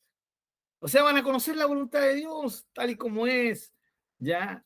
Ya no hay voluntades buenas y voluntades malas, porque aún lo malo que nos ocurre, por su voluntad, tienen un propósito, y tal vez en el momento no nos sea agradable, pero cuando nosotros pasemos todo, va a volver a ser agradable. ¿Por qué? ¿Por qué la voluntad de Dios es agradable para un cristiano? No porque lo beneficia, ¿sí? Sino porque el corazón ha sido transformado y ha sido dedicado a Dios de tal manera que le agrada que la voluntad de Dios sea hecha, aunque en apariencia no le beneficie a él. ¿Sí? Esa es la idea. Y yo estoy convencido, hermano, que Enoc iba experimentando todo esto día a día, de una forma diferente a la nuestra, pero lo iba experimentando, porque yo creo que la vida de Enoch no fue una vida así de rosa y lindas flores. No, yo creo que también fue como la de cualquier ser humano, aparte que en ese tiempo ya había mucha humanidad malvada, ¿sí? Que estaban acercando a la culminación de esta maldad para cuando apareciera cierto Noé y ya Noé pudiera ser encomendado por el Señor para ser salvado y salvar así la humanidad, ¿no?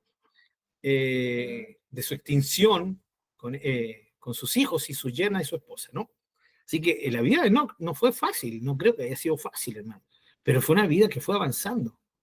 Y él era un hombre que fue entendiendo que su vida era de Dios, por Dios y para Dios. ¿Ya?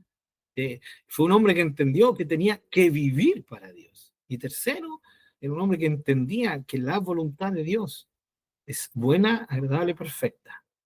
¿Ya? Con errores, con caídas, más de alguna vez, igual que a nosotros seguramente no le pareció agradable, ya, claro, pero él entendió que no, tal vez no era agradable porque no le convenía según su perspectiva, pero era agradable cuando se entendía por qué, porque Dios permitía, porque Dios producía algo. Así que miren el contexto, mis queridos hermanos, la riqueza del contexto antes y después. Y todo esto tiene que ver con nuestra vida de adoración, ¿sí? Con nuestra vida de adoración. Esto es vida de adoración. Es una vida, hermanos, que se experimenta sabiendo que somos de Él, por Él y para Él. ¿Sí? Que se experimenta sabiendo que tenemos que vivir para Dios. Sacrificio vivo, una vida para Él. ¿Ya? Y significa también esto mismo, que la idea de Dios es que nunca paremos de ser transformados. Siempre estemos ahí delante del Señor para que Él pueda tener acceso directo a nuestro entendimiento, a nuestra mente, para que el Señor la vaya transformando. Cosa que así sepamos cuál es la voluntad del Señor. ¿Ya? Que por demás sabemos que es buena, agradable, que siempre es perfecta. Bien.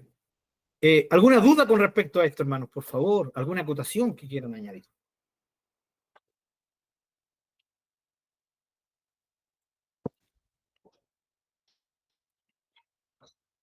¿Ninguna? ¿Ah? ¿Alguien no? Bien.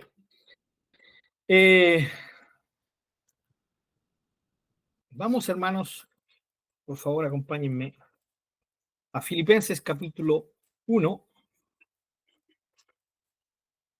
Bajo esta mentalidad del apóstol Pablo, ahora podemos entender esas expresiones tremendas de él, ¿ya?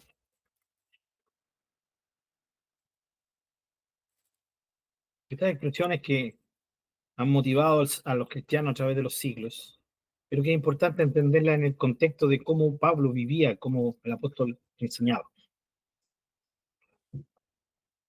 Filipenses capítulo 1,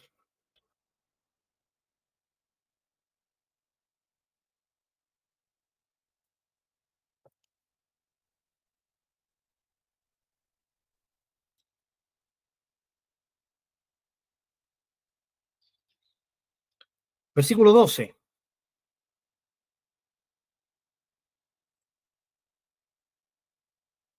Espero que lo tengan, voy a leer. Dice, quiero que sepan, hermanos, que las cosas que me han sucedido han redundado más bien para el progreso del Evangelio. En el contexto, Pablo estaba, sí, creo que todos lo sabemos, si no, lo recordamos, Pablo estaba preso. Esta es una de las cartas enviadas por Pablo de la cárcel. Quiero que sepan, vuelvo a leer el versículo 12, quiero que sepan, hermanos, que las cosas que me han sucedido han redundado más bien para el progreso del Evangelio. ¿Ya? ¿Quién preso dice algo así? No sé. Sí, lo sé. Alguien que ha entendido y ha comprendido que su vida le pertenece a Dios, ¿ya?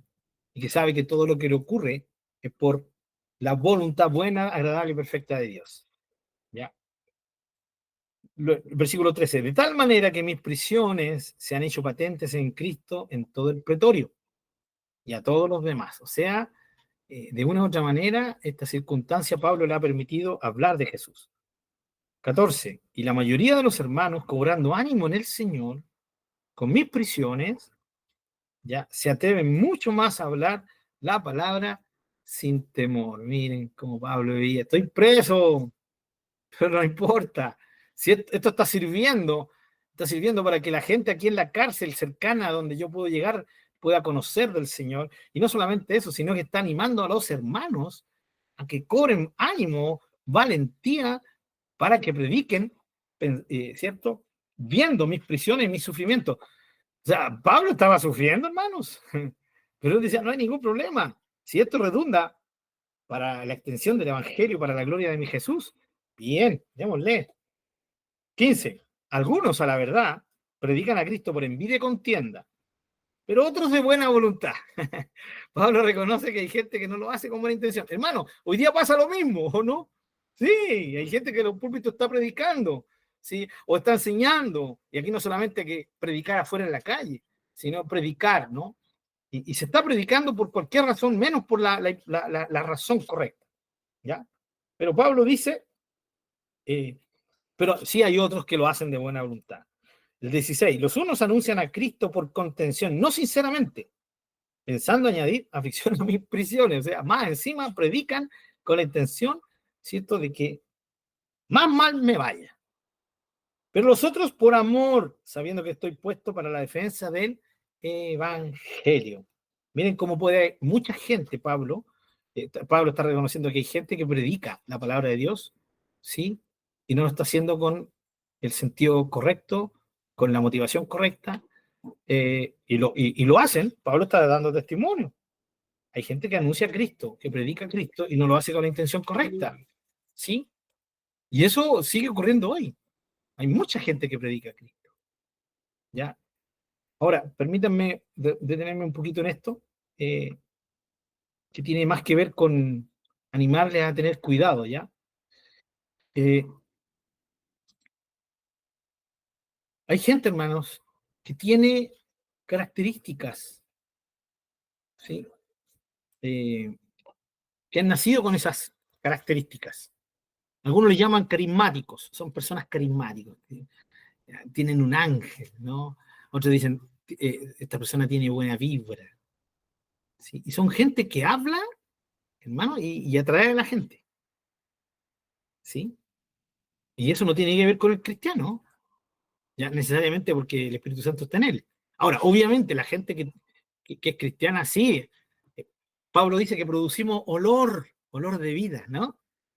Y la gente se acerca a nosotros y dice, ¿qué es lo que tiene usted que es especial? Y a ellos no le dice, eh, soy hijo del Señor, ¿no? Soy cristiano. Y ahí tiene una forma de predicar, ¿ya? Eso es verdad, pero eso lo produce el Señor.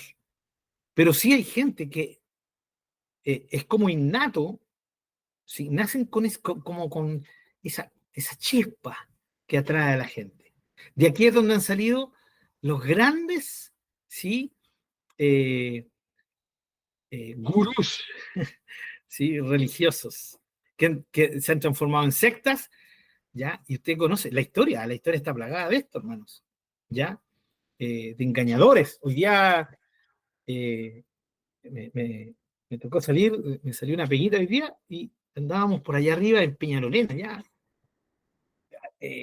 a los pies de los cerros por allá, acá en Santiago. Y entramos a una villa cerrada, con guardia y todo, y me llamó la atención que las casas estaban como así como eran nomás.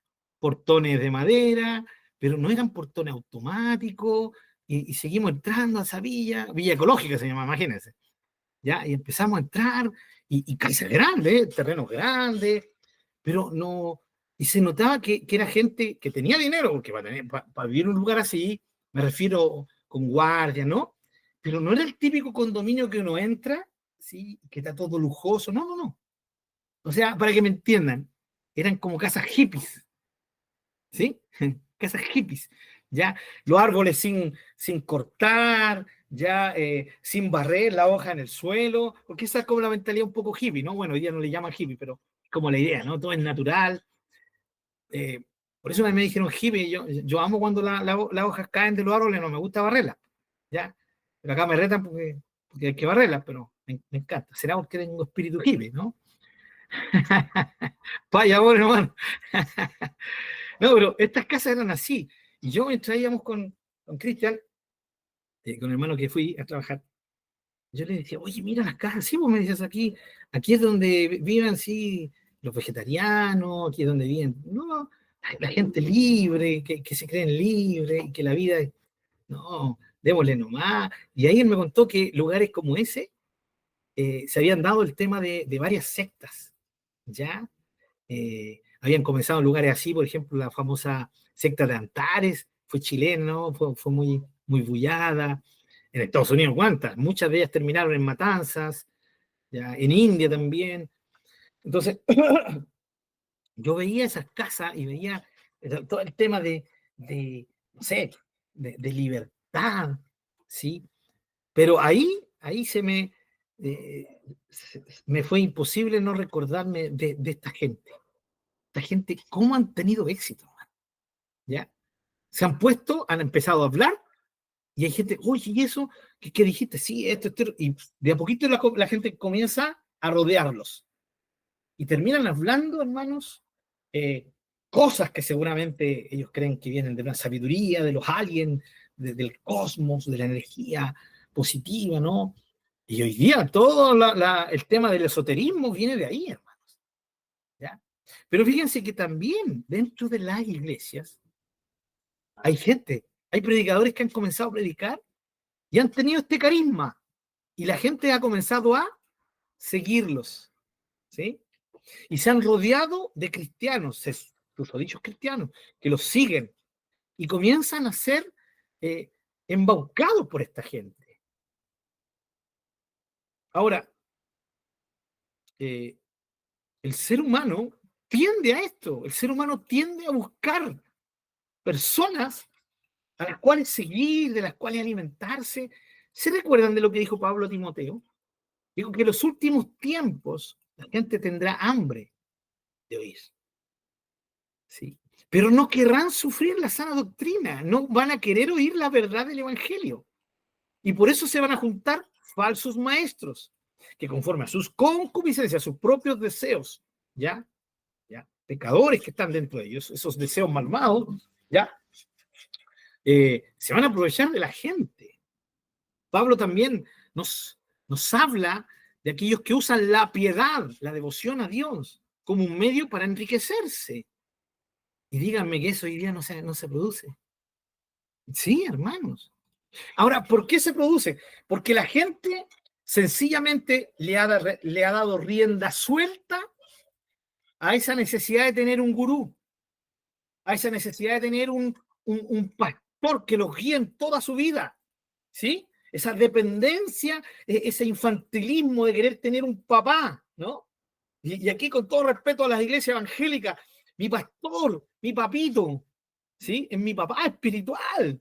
No, es que yo no hago nada sin preguntarle a mi papá espiritual, porque el siervo del Señor, el ungido de Jehová, y tengo que preguntarle porque Dios me habla a través de él.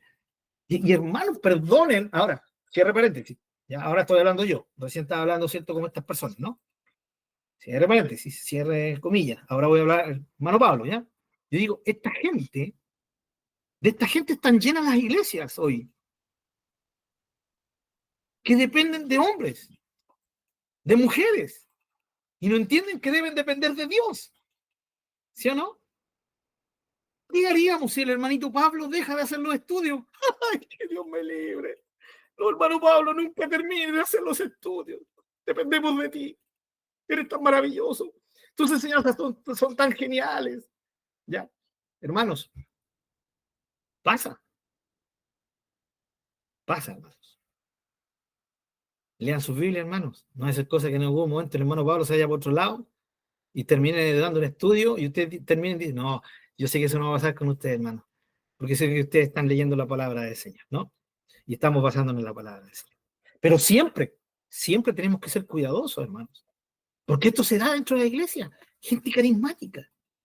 ¿Y saben lo que admira a esta gente? Que hablan, y como dijo por ahí un humorista, tiene el don de la palabra. ¿Sí? Este hermano tiene el don de la palabra. Hablan, pero parece que salieron las luces. No, es sencillamente, hermano, y aquí tenemos que ser sinceros con nosotros mismos, lo que está saliendo, ¿cierto?, de nuestros corazones, esa dependencia infantil, y que tenemos que ser cuidadosos, porque hoy en día, más que nunca, eso se está dando. ¿Sí? Ahora, al tiro mi hermanito Marcelo. Ahora, ¿cuál es el punto?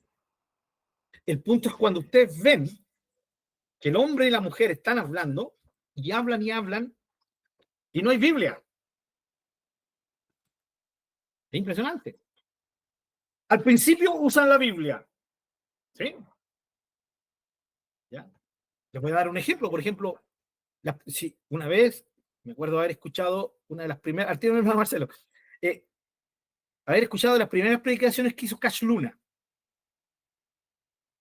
Era una predicación bíblica, 100% bíblica. Pasaron como 5 o 7 años y esa misma predicación él la contradijo. ¿Sí? Ahí el hombre estaba desbandado. Ya se había manifestado como un falso profeta tremendo, hermanos. Hoy, ¿no? Pero fíjense, comienzan con la Biblia, pero luego se empiezan a alejar. ¿Sí? Hermano, si pasa un año más y ustedes ven que el hermano Pablo ya no está usando la Biblia, ¿ya? Mándenle un WhatsApp diciéndole, chao, Lin, ¿sí? ¿Ya? Voy a orar por ti, hermano, para que te arrepientas de tu pecado. No, hermano, estoy hablando en serio. ¿Ya? Te has apartado de la palabra del Señor. Y cualquier persona, hermano, que nos enseñe la palabra, si no está basado en la palabra, hermano, no recibamos. Así de sencillo. Hermano Marcelo, por favor. No, con respecto a lo que usted está hablando, qué terrible es ver que iglesias o siervos de Dios justamente usan un texto de la palabra, claro, para después hablar de otras cosas que no están, no son bíblicas. Y ponen su posición y ponen cosas que no están escritas en la Biblia. Pero lo más terrible de eso es que las personas, o sea, los hermanos, se dejan tan fácil engañar, y es porque, como decía usted, Aceptan fácilmente eso, ¿no? claro, porque como decía usted, no estamos estudiando o no estamos leyendo la palabra. Es simple y sencillamente eso. Cuando uno deja de leer la palabra de Dios, puede caer bajo cualquier tipo de doctrina o bajo cualquier corriente de este mundo, ser arrastrado por ella, porque no nos estamos dejando guiar por la palabra. Ciertamente. Gracias, mi hermano Marcelo. Apoyando lo que usted acaba de decir, Efesios 4, miren, qué tremendo, ¿no? La idea de los dones que le llaman dones ministeriales, ¿no? En Efesios 4, el versículo 11 dice, él mismo constituyó a unos apóstoles, a otros profetas, a otros evangelistas, a otros pastores y maestros, a fin de perfeccionar a los santos, o sea, a nosotros, a los hijos del Señor, para la obra del servicio o el ministerio, para la edificación del cuerpo de Cristo, hasta que todos lleguemos a la unidad de la fe y el conocimiento del Hijo de Dios, a un varón perfecto a la medida de la estatura de la plenitud de Cristo. Fíjense, para que ya no seamos niños fluctuantes, llevados por doquiera de todo viento de doctrina. Miren qué tremenda, ¿no?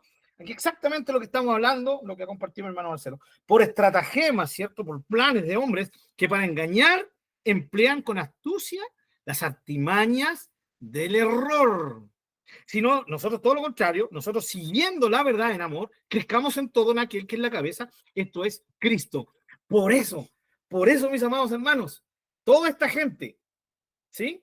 Termina y necesitan desviarse al final de Cristo. ¿Sí?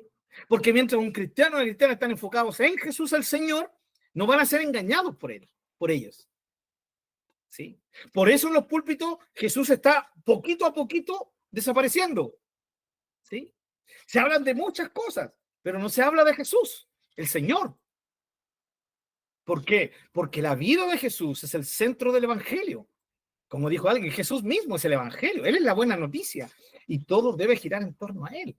Y aquí Pablo está diciendo que tenemos que crecer en Él, ¿ya? Pero dice que hay gente que son niños fluctuantes y son llevados por doquiera de todo viento de doctrina.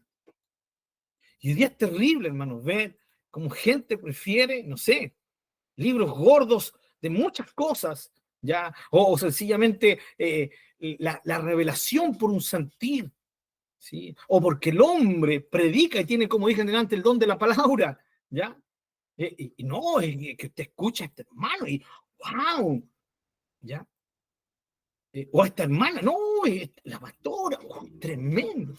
Y usted sabe, hermano querido, las redes sociales están llenas, ¿o no? Llenas. Miren, yo no tengo TikTok, pero a mí me han dicho que TikTok, a usted le pasa, TikTok le envía usted ve un video y ese video va a traer por el algoritmo que tiene, por todo este sistema, ya, computacional, le va a traer más videos de eso, ¿no? Más videos de eso. Tenía una de las personas con las cuales yo, cuando estaba trabajando, tenía contacto y yo le hablaba al Señor, me dijo, mira, Pablo, mira, ¿será Dios? Me dijo, mira, estaba buscando yo aquí en TikTok, estaba viendo y mira este video que me salió. Un predicador, y mira, me empiezan a salir puros videos de Dios. ¿Será que Dios me está hablando? Yo por dentro decía, no será el algoritmo, pero lo encachado que como a la tercera salió uno de estos falsos profetas. O sea, TikTok no es cristiano, te va a tirar todo lo que tenga que ver con religión, ¿no? Y con cosas similares. Entonces yo tuve que decir, tenga cuidado, porque no todo, le dije, voy a usar un famoso dicho, una famosa, no todo lo que brilla es oro, ¿ya? Ya yo me di cuenta, ¿qué está haciendo este es un predicador de, literalmente, uno de los primeros que le salía, un buen predicador de sana doctrina, como diríamos hoy en día, ¿no? Y 2 videos más atrás, un falso profeta, hermano. Entonces, eso pasa, y los cristianos hoy día se están alimentando de eso, ¿no? ¿Dónde escucharon el versículo? Ahí, en YouTube, un chorro, en Instagram, listo, y lo comparten, hermanos. ¿Está malo? Claro que está malo cuando nosotros dependemos solo de eso, porque eso muestra que el diablo nos va a engañar fácilmente. Por eso necesitamos tener tiempo con la palabra del Señor. ¿Ya? Ahora, hermanos, lo triste de esto es que, vuelvo a decir, la gente se engañada por esta gente que es carismática. ¿Ya? Por eso lo importante es que nosotros no tenemos que fijarnos en nuestras emociones, porque esta gente carismática tiene la capacidad de tocar nuestras emociones. Sí, hermanos, las tienen. Y como se disfrazan de predicadores del Evangelio, usan eso y claro, como una verdadera araña venenosa, los envuelven en sus telas y quedan atrapados.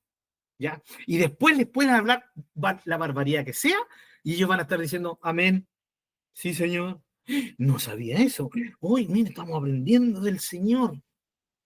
Wow, que Dios nos libre de esto, hermanos queridos. Gracias al Señor, porque muchos hemos sido rescatados de cosas como esas y esperamos que muchos sean rescatados también de cosas como esas, hermanos queridos. ¿Ya? Ahora, ¿cuál es la diferencia con alguien, ¿sí?, que está compartiendo la palabra del Señor? Siempre se va a preocupar de darle la gloria al Señor Jesucristo. Como les decía, hermano, por eso la gente hoy en día, la iglesia, están sacando a Jesús de sus púlpitos. Prefieren enseñar otras doctrinas y no entendiendo que esas doctrinas siempre nos deben señalar a Jesús el Señor. ¿Ya? Siempre. Y nosotros como cristianos, lo hemos dicho en estos estudios, tenemos que mantener viva esa imagen de Jesús y su obra, ¿no? Esa obra nos tiene que quebrantar, hermano. Cuando dejemos de estar quebrantados, hermano, por la obra del Señor Jesucristo, tenemos que preocuparnos.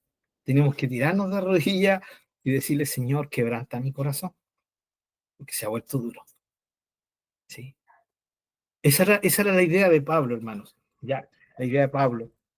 Ahora, volvamos a Filipenses. Miren cómo en Filipenses Pablo está diciendo que no importa lo que le esté pasando, si es para que el Señor Jesucristo sea glorificado y sea conocido, venga, dice Pablo, démosle. ¿Ya? Y estábamos hablando, ¿cierto?, cómo hay gente que va a predicar a Cristo, hermano. Va a predicar a Cristo. Pero cuidado, que hoy día, como les decía, en las redes sociales hay tanta gente, hermanos, que habla, que porque hablan fuerte, porque se mueven para allá, se mueven para acá, porque dan un grito y son tan carismáticos, hermanos, envuelven a la gente. No sé, te voy a dar solamente un ejemplo. ¿Ya? Unos hermanos queridos me preguntan, ¿has escuchado a tal pastora? A la pastora, ya ni me acuerdo el nombre. Ya, mejor no se las digo que no la vayan a ver. Así no le dan like ni ninguna de esas cosas. Es una tipa, hermano, y digo tipa con... Alguno de ustedes dirá, hermano, no te estás pasando el límite. Bueno, que la verdad es que por curiosidad vi uno de sus videos, ya. Me llamó la atención porque Dios le había dicho que ella tenía que divorciarse de su esposo, porque el Señor le tenía un esposo según su voluntad, ¿sí? Y esta mujer se divorció. Oh, ¿cómo no lo iba a hacer si el Señor le estaba diciendo que lo hiciera? ¿Ya? Un hermano mucho más joven que su esposo, ¿ya? Eh, de estos hermanos centroamericanos que parece que nacen musculosos, ¿eh? ¿Ya? Dijo el envidioso. Y claro, ahora somos la perfecta pareja del Señor. ¿Ya? Servimos junto al Señor. ¿Y qué es de su esposo? Le preguntaron en una entrevista. No, él no estaba muy de acuerdo.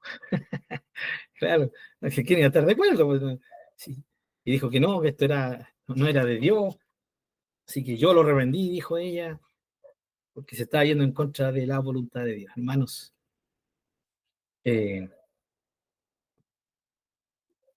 ¿cómo es posible? No entiendo, de verdad que no entiendo. No logro entender cómo hay gente que se cree eso.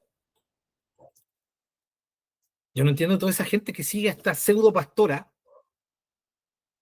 y le compraron todo esto, hermanos. De que Dios les dijo que tenía que divorciarse. El Dios que aborrece el divorcio, hermano, y no estoy diciendo que hayan divorcios que son inevitables, hermanos queridos, ¿ya? De hecho, Dios da esa posibilidad, pero bajo ciertos parámetros, y no bajo los parámetros que esta mujer dijo. Que Dios le dijera a alguien, oye, divórciate, ¿ya? Porque te tengo otro mejor. ¿Ya? Lo han hecho hombres también. Y las iglesias lo siguen. Le siguen diciendo amén a sus prédicas. ¿Ya? Y se siguen enriqueciendo con los diezmos, porque toda esta gente son expositores del diezmo y de todo lo que es la ofrenda económica, hermano, de forma tremenda. ¿Ya? Y con todo respeto, hermano, yo soy una persona que no me meto mucho en el tema de la vestimenta, de verdad, de verdad. Pero sí creo que la Biblia es muy clara en enseñar cómo sus hijas tienen que vestirse. ¿Sí? Pelo largo, sin pintura.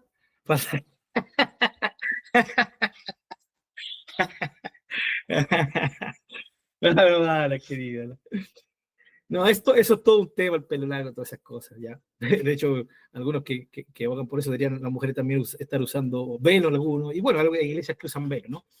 Pero como dijo un hermano acá, dijo, hermano, hay hermanas que vienen a la iglesia, dijo, aquí estaba considerando el hermano, dijo, hay hermanas que vienen a la iglesia, faldas largas, polleras grandes, pelo largo, ¿sí? Sin ni una pintera, y son peladoras las viejas. Ay, ay, ay, eso digo, tristemente, es una triste, pero es una realidad, ¿no? Es una realidad. Entonces, bueno, pero vuelvo al tema de la vestimenta, hermano. Ya, yo no me meto mucho en eso, pero sí creo que hay normas básicas, básicas. Les voy a dar un ejemplo, sé que tal vez mamá de alguien que escuche esto no va a estar muy de acuerdo, pero tengo que decirlo para que entiendan la idea a la cual quiero llegar. Yo no creo que una mujer de Dios tenga que usar ropa tan ceñida que sus pechos, sus caderas, sus piernas se ciñan totalmente. ¿Ya? Eh, ¿Por qué? Eh, Porque sencillamente eso va en contra de lo que la Biblia dice, que tienen que vestirse con decoro.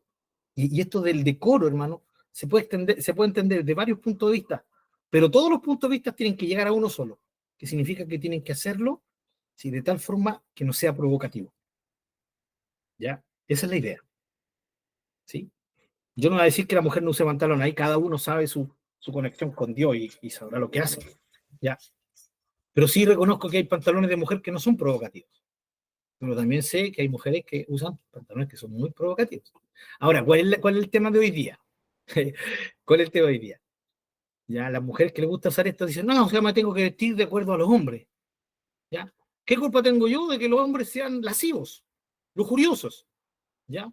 Aparte que si me pongo este vestido o este pantalón provocativo o no me lo ponga, los hombres, los hermanos de la iglesia me van a mirar igual. Igual me van a desear, porque se creen la última chupa al mate, ¿no? Hermano, sería lo mismo, hermano. Y es lo mismo que pasa hoy en día, pasa hoy día con los varones, ya usando pantalones. ¿Qué dice hermana Sandra? ¿Perdón? ¿Sí? ¿Mostró algo, no? ¿Esa es? Ah, no sé si será esa, pero bueno, así es más o menos. Sí. No, la hermana está mostrando ahí una de estas. Bueno, el tema es que los hombres también. Los hombres también podemos hoy día vestirse y muchos se visten provocativamente. ¿Sí? Provocativamente. Ahora, ¿qué tiene que ver? ¿Cuál es la idea de todo esto, hermanos? De que esta gente no solo enseñan, ¿sí?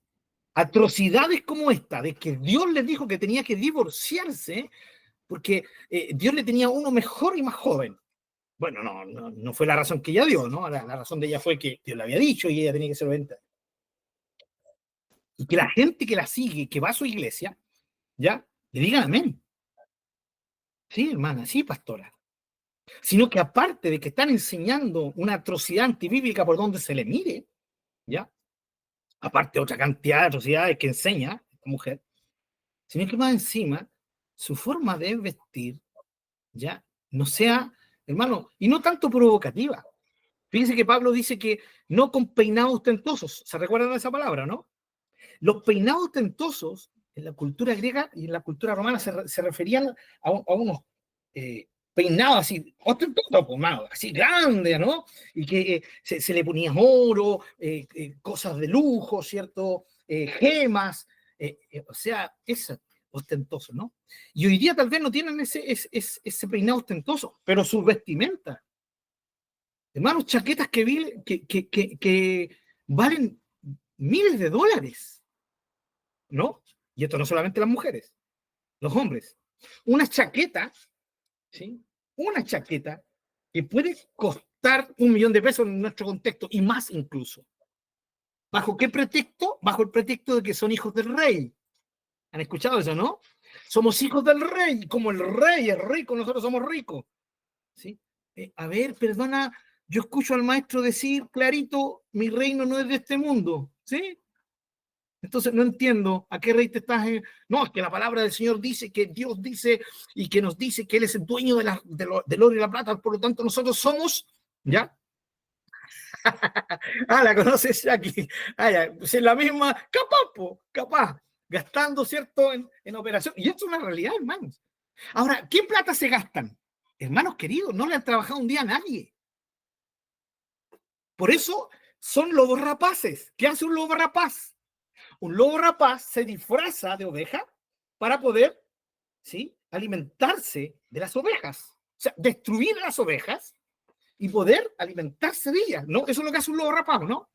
Esto es lo que hace esa gente, ¿sí? Aparte de lo que comentó Jackie recién, unos hermanos ahí en la iglesia me hicieron un comentario que creo que incluso algunas tienen una línea de ropa y que la promueven, ¿sí? Han sacado líneas de ropa y la venden por así, pero estratosféricamente, no sé, como fuera alguna marca que se venga, como Christian Dior o Armani, que son estas marcas famosas mundiales, porque es la moda dentro de la iglesia evangélica. ¡Wow! Entonces, no entiendo cómo la gente, y no sé si ustedes logran entender a qué quiero llegar, cómo la gente se cae rendida ante estos lobos rapaces. Cómo hoy en día dentro de las iglesias se cumple lo que Pablo dijo, que la gente tendría comezón de oír, pero no querrían sufrir la sana doctrina. ¿Sí o no? ¿Ya? Les doy un caso. ¿Ya? Yo le hice en comentario, yo sé que tal vez no todos están de acuerdo conmigo, ¿ya? Le hice el comentario de que yo, de los pocos predicadores que escucho, ¿cierto? Es a Marcos Vidal, ya, aparte de su música me gusta, me encuentro muy cristocéntrica, pero es un tema mío, hermanos, absolutamente mío, porque esto tiene que ver con el gusto de cada uno, ¿ya? El tema es que a Marco Vidal lo invitaron a predicar a una iglesia de la prosperidad en Estados Unidos. ¿Ya? Son iglesias tan grandes, hermanos, que tienen cultos para los hispanohablantes también, no solo para los que hablan inglés, sino también hispanohablantes. Y tienen casi una iglesia casi independiente, gigante. Lo invitaron a predicar y nunca más lo invitaron a predicar. ¿Por qué creen ustedes? Porque predicó justamente donde lo más les dolía a ellos, el tema de la materialización de la iglesia, de cosas que nos han llevado hoy día a desprendernos de lo sublime, de la obra de Jesús en la cruz. Nunca más lo invitaron, pues. ¿Sí? ¿Y eso por qué pasa?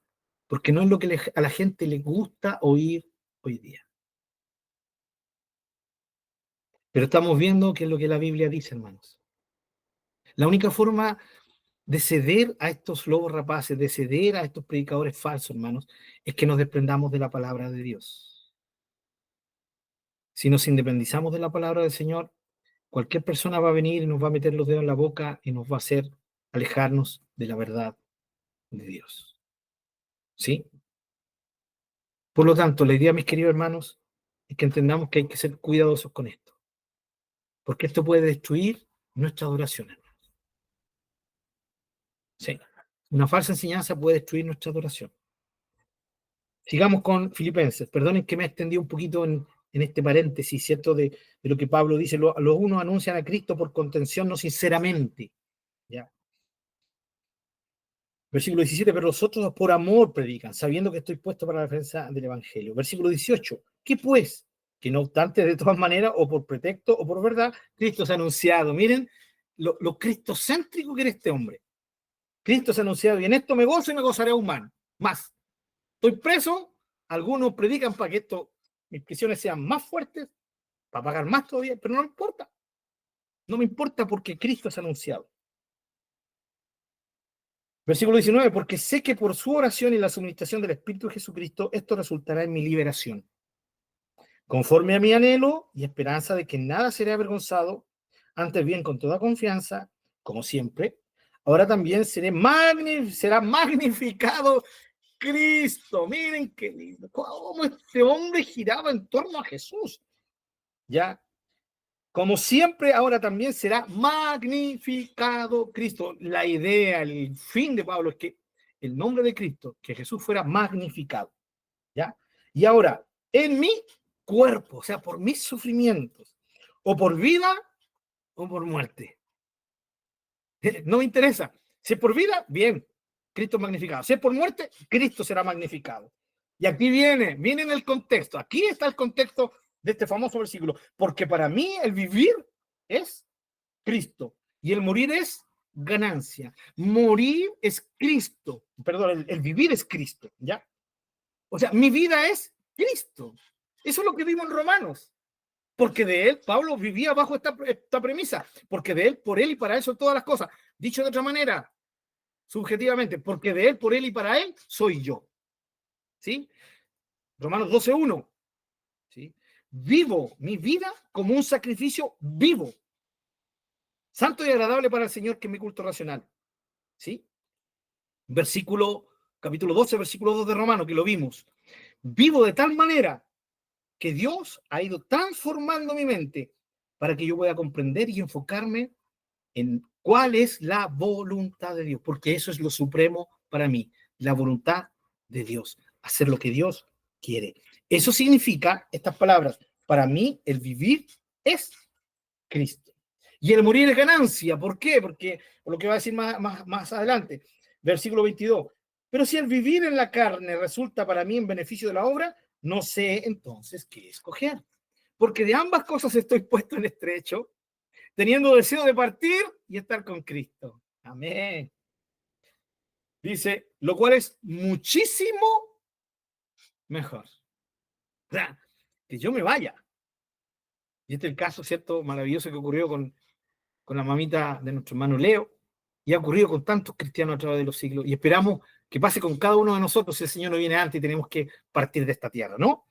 Es que nosotros podamos decir, sea donde voy, quiero irme, quiero estar allá, ya, porque estar allá, estar con Cristo es muchísimo mejor.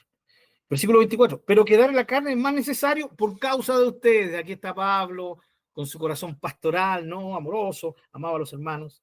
Y versículo 25, y confiado en esto, sé que quedaré, que aún permaneceré con todos ustedes, para su provecho y gozo de la fe, para que abunde su gloria de mí en Cristo Jesús por mi presencia otra vez entre ustedes. Versículo 27, solamente que se comporten como es digno del Evangelio de Cristo, para que, o sea, que vaya a verlos o que esté ausente, oiga de ustedes que están firmes en un mismo espíritu, combatiendo unánimes por la fe del Evangelio, y en nada intimidados por los que se oponen, que para ellos ciertamente es indicio de perdición, pero para nosotros de salvación, y esto de Dios. Miren qué maravilloso esto, porque a ustedes les es concedido a causa de Cristo, por Cristo, no solo que crean en Él, sino también que padezcan por Él, teniendo el mismo conflicto que han visto en mí, y ahora oyen que hay en mí. ¿Sí? Fíjense el contexto maravilloso de ese, para mí el vivir es Cristo. Es una vida. Es una vida que entiende que aún su sufrimiento y todo lo que está pasando debe redundar en que el nombre de Jesús sea magnificado, de que el Señor Jesucristo sea honrado, ¿ya? Al punto de decir que no solamente es una honra de parte que Dios nos ha dado creer en Él, sino también padecer por Él, sufrir por Él. Mis amados hermanos, el padecimiento dentro de la vida cristiana, cuando se padece por causa de Cristo, es parte de la adoración. Expresa la realidad, ¿sí? Experimenta ese hombre y esa mujer que están padeciendo por Cristo, expresa la realidad de que esas personas viven por Jesús y para Jesús. ¿Sí? Ahora, con mayor razón, cuando vivimos vidas donde no sufrimos tal vez en extremo, ¿ya? Padecimientos por la obra de Jesús, ¿ya? Así que, hermanos, la idea entonces es que el padecimiento está incluido, ¿ya? Cuando padecemos por Cristo, ¿ya? Está incluido en este tema de vivir una vida de adoración. ¿Por qué? Muy sencillo. Creo que igual está claro, pero quiero aclarar un poquito más. Porque si yo estoy padeciendo y sé que lo estoy haciendo por Cristo, ¿cierto? Sé que es su voluntad, sé que lo está permitiendo. Y como yo no me pertenezco a mí, sino que soy de Él, por Él y para Él, entonces lo que me está ocurriendo está en su voluntad y eso lo honra. Yo me sujeto a esa voluntad, ¿ya? Y experimento esa voluntad, tal vez con dolor, sí, tal vez en algún momento con incertidumbre, pero sobre todo la experimento sabiendo que con esto estoy honrando al Señor. ¿Se dan cuenta, queridos hermanos? Esta es la vida que nos enseña el apóstol Pablo, una vida cristocéntrica, una vida que gira en torno a Jesús, que gira en torno a Jesús. Para terminar, se nos acaba el tiempo, los quiero dejar con unos versículos. Hablamos mucho de Pablo, hablemos de Pedro, o de lo que Pedro dijo, ¿sí? Vamos a primera de Pedro, hermanos.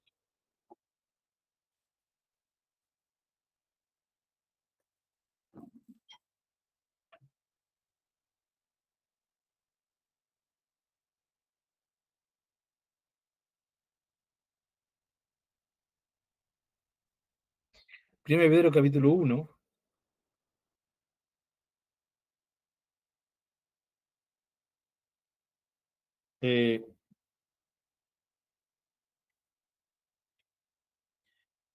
Vamos a leer el versículo 3 adelante para entender el contexto. Leo, 1 Pedro 1, versículo 3. Bendito el Dios y Padre de nuestro Señor Jesucristo, que según su grande misericordia nos hizo renacer para una esperanza viva por la resurrección de Jesucristo de los muertos. Fíjense cómo comienza Pedro aquí. Bendito sea el Dios y Padre de nuestro Señor Jesucristo. Alabanza, ¿no? Y dice que hemos sido renacidos para una esperanza viva, para el versículo 4, para una herencia incorruptible, incontaminada, inmarcesible, reservada a los cielos para ustedes, ¿ya? Que son guardados por el poder de Dios mediante la fe para alcanzar la salvación que está preparada para ser manifestada en el tiempo postrero. Y en esto, dice Pablo, ustedes se alegran. Aunque ahora por un poco de tiempo, si es necesario, tengan que ser afligidos en diversas pruebas. ¿Sí? Pero fíjense, ustedes se alegran en esto, se alegran aunque, ¿sí? O sea, la alegría de ser de Cristo siempre en algún momento va a ser golpeada por por así decirlo, a ver cómo lo expreso, por la necesidad, sí, esa es la palabra, por la necesidad de ser afligidos, ¿ya? Pero dice por un tiempo, no en todo momento. Aquí Pedro dice, afligidos en diversas pruebas. ¿Ya? Fíjense, versículo 7, para que así su fe sea probada, ¿ya? Fe que es mucho más preciosa que el oro, el cual, aunque perecedero, se prueba con fuego. Así su fe sea hallada en alabanza, gloria y honra cuando sea manifestado Jesucristo.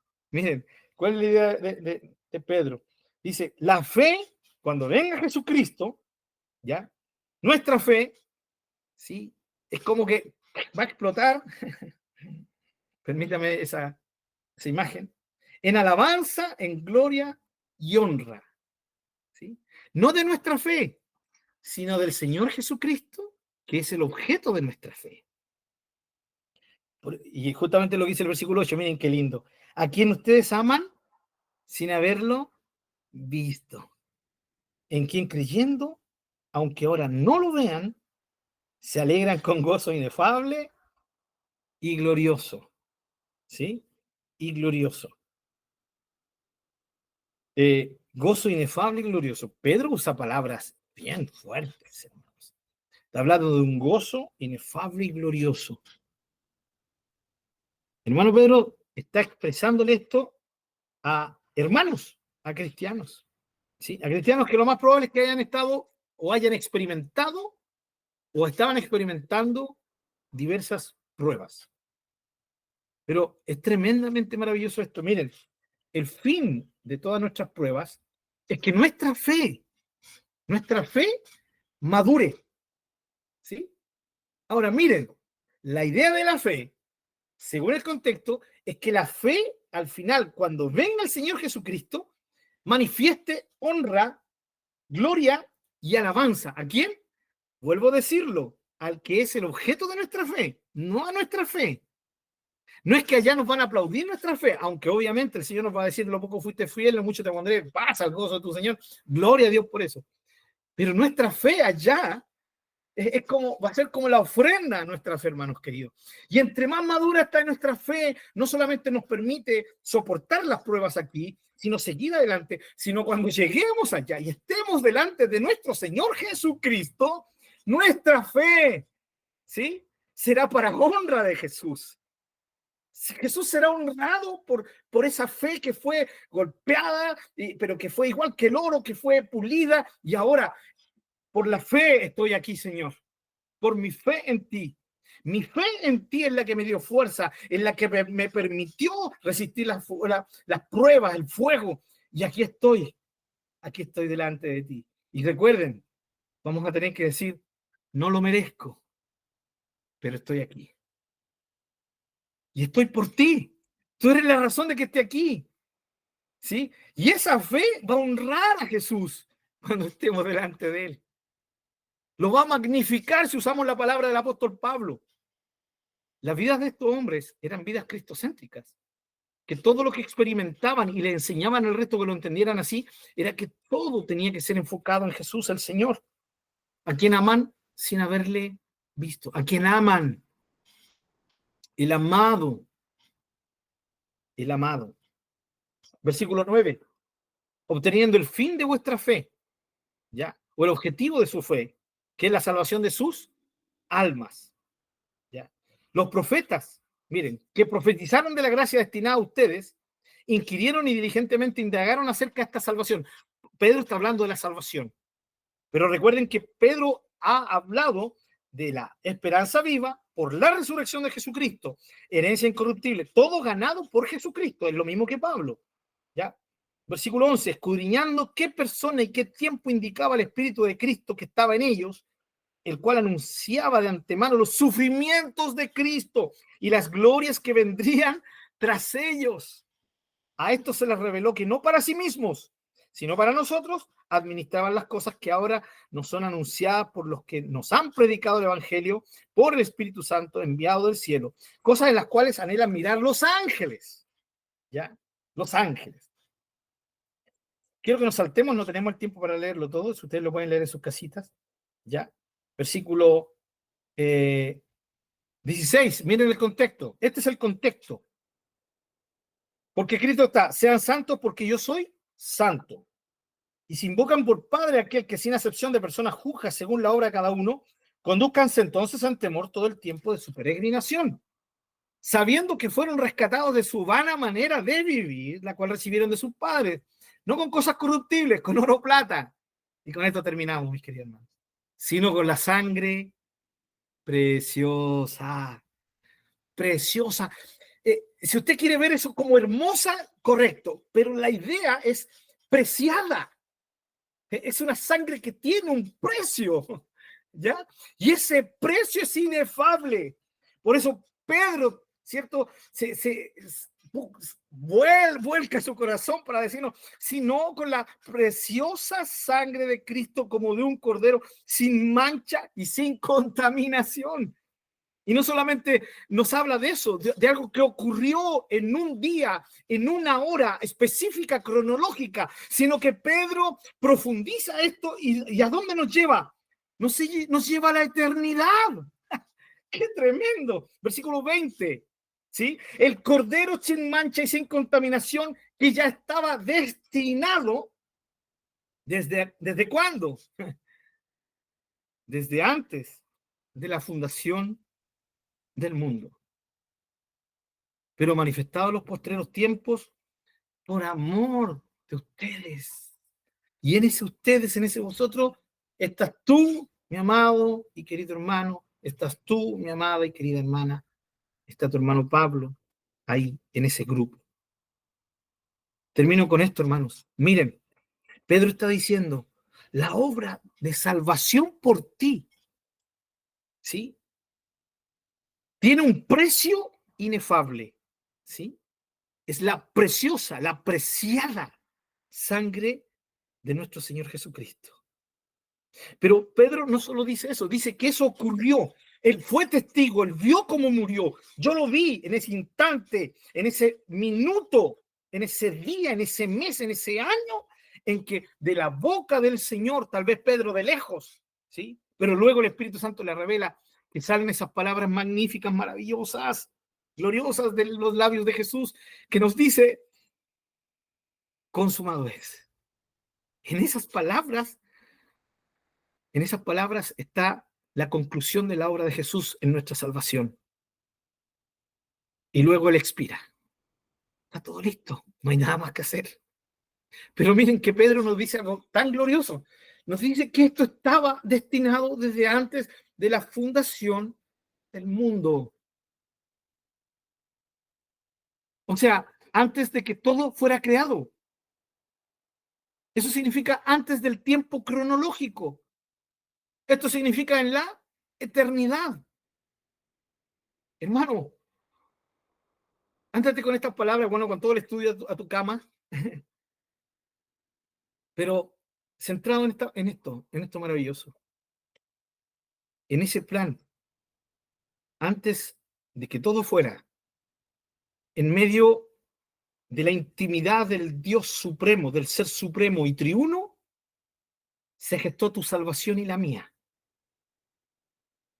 Antes de que nacieras, antes de que yo existiera, se había gestado ese plan maravilloso para salvarnos, antes de la fundación del mundo. Si no entiendes cuán importante eres para Dios, con esto, no hay forma de que te convenza algo de que eres importante para Dios. Pero recuerda, soy importante y tú eres importante, ¿sí? Por el valor que nos da esa obra de salvación, no por nuestros méritos. Y esto a todos nos hace en el mismo nivel, porque el precio que se pagó por Virginia es el mismo precio que se pagó por Pablo. Y es el mismo precio que se pagó por Leo, y que se pagó por Jackie, y por cada uno de los que estamos aquí, de los que no están aquí, escucharán luego el estudio. Ese precio es el mismo que se pagó por todos nosotros. Y todos estuvimos en el corazón y en la mente del Dios triuno cuando Él manifestó esa salvación en esa eternidad. Porque es el Dios omnisciente que conoce y sabe todo. Y que sabía que un día nosotros podríamos disfrutar de esta salvación. Por favor, si no logramos entender que Pedro es igual de cristocéntrico que Pablo, No estamos entendiendo a Pedro. No solo Pablo es un hombre cristocéntrico, Pedro lo era también. Y Juan lo era, porque Juan se encarga de escribirnos el amor de Dios enfocado en la obra de nuestro Señor Jesucristo. Juan escribe Apocalipsis y el fin y el pináculo más alto de la obra de Apocalipsis es el Rey de Reyes, Señor de Señores, recibiendo la gloria que merece. Amén, mis queridos hermanos. Adoración es vivir una vida dedicada a Dios, enfocada en Dios. Qué bueno que podamos terminar este año con esto, porque se enfoca de una forma perfecta en lo que hemos estado estudiando. ¿Conocer a Dios para qué? ¿Solo para llenar el intelecto, la cabecita? No. Conocerlo para saber lo grande que Él es y entender lo glorioso que Él ha hecho con nosotros. Sobre todo, y como fundamento de todo, la obra de salvación en favor nuestra. ¿Cómo reaccionamos nosotros? Reaccionemos de la forma correcta, rindiendo nuestras vidas, viviendo nuestras vidas para Él, porque somos de Él, por Él y para Él, porque somos motivados a vivir una vida consagrada, dedicada, entregada, como un sacrificio vivo, santo, agradable para Él. ¿Sí? No amoldándonos a este mundo, sino permitiendo a Dios, por medio de su Espíritu Santo, cambiar nuestra mentalidad cada vez más, de tal manera que nuestra mente, nuestro entendimiento se enfoque siempre en conocer la voluntad de Dios, porque ese es el todo del cristiano, conocer la voluntad de Dios y agradarle, honrarlo al hacerla. Amén, mis queridos hermanos. Oremos.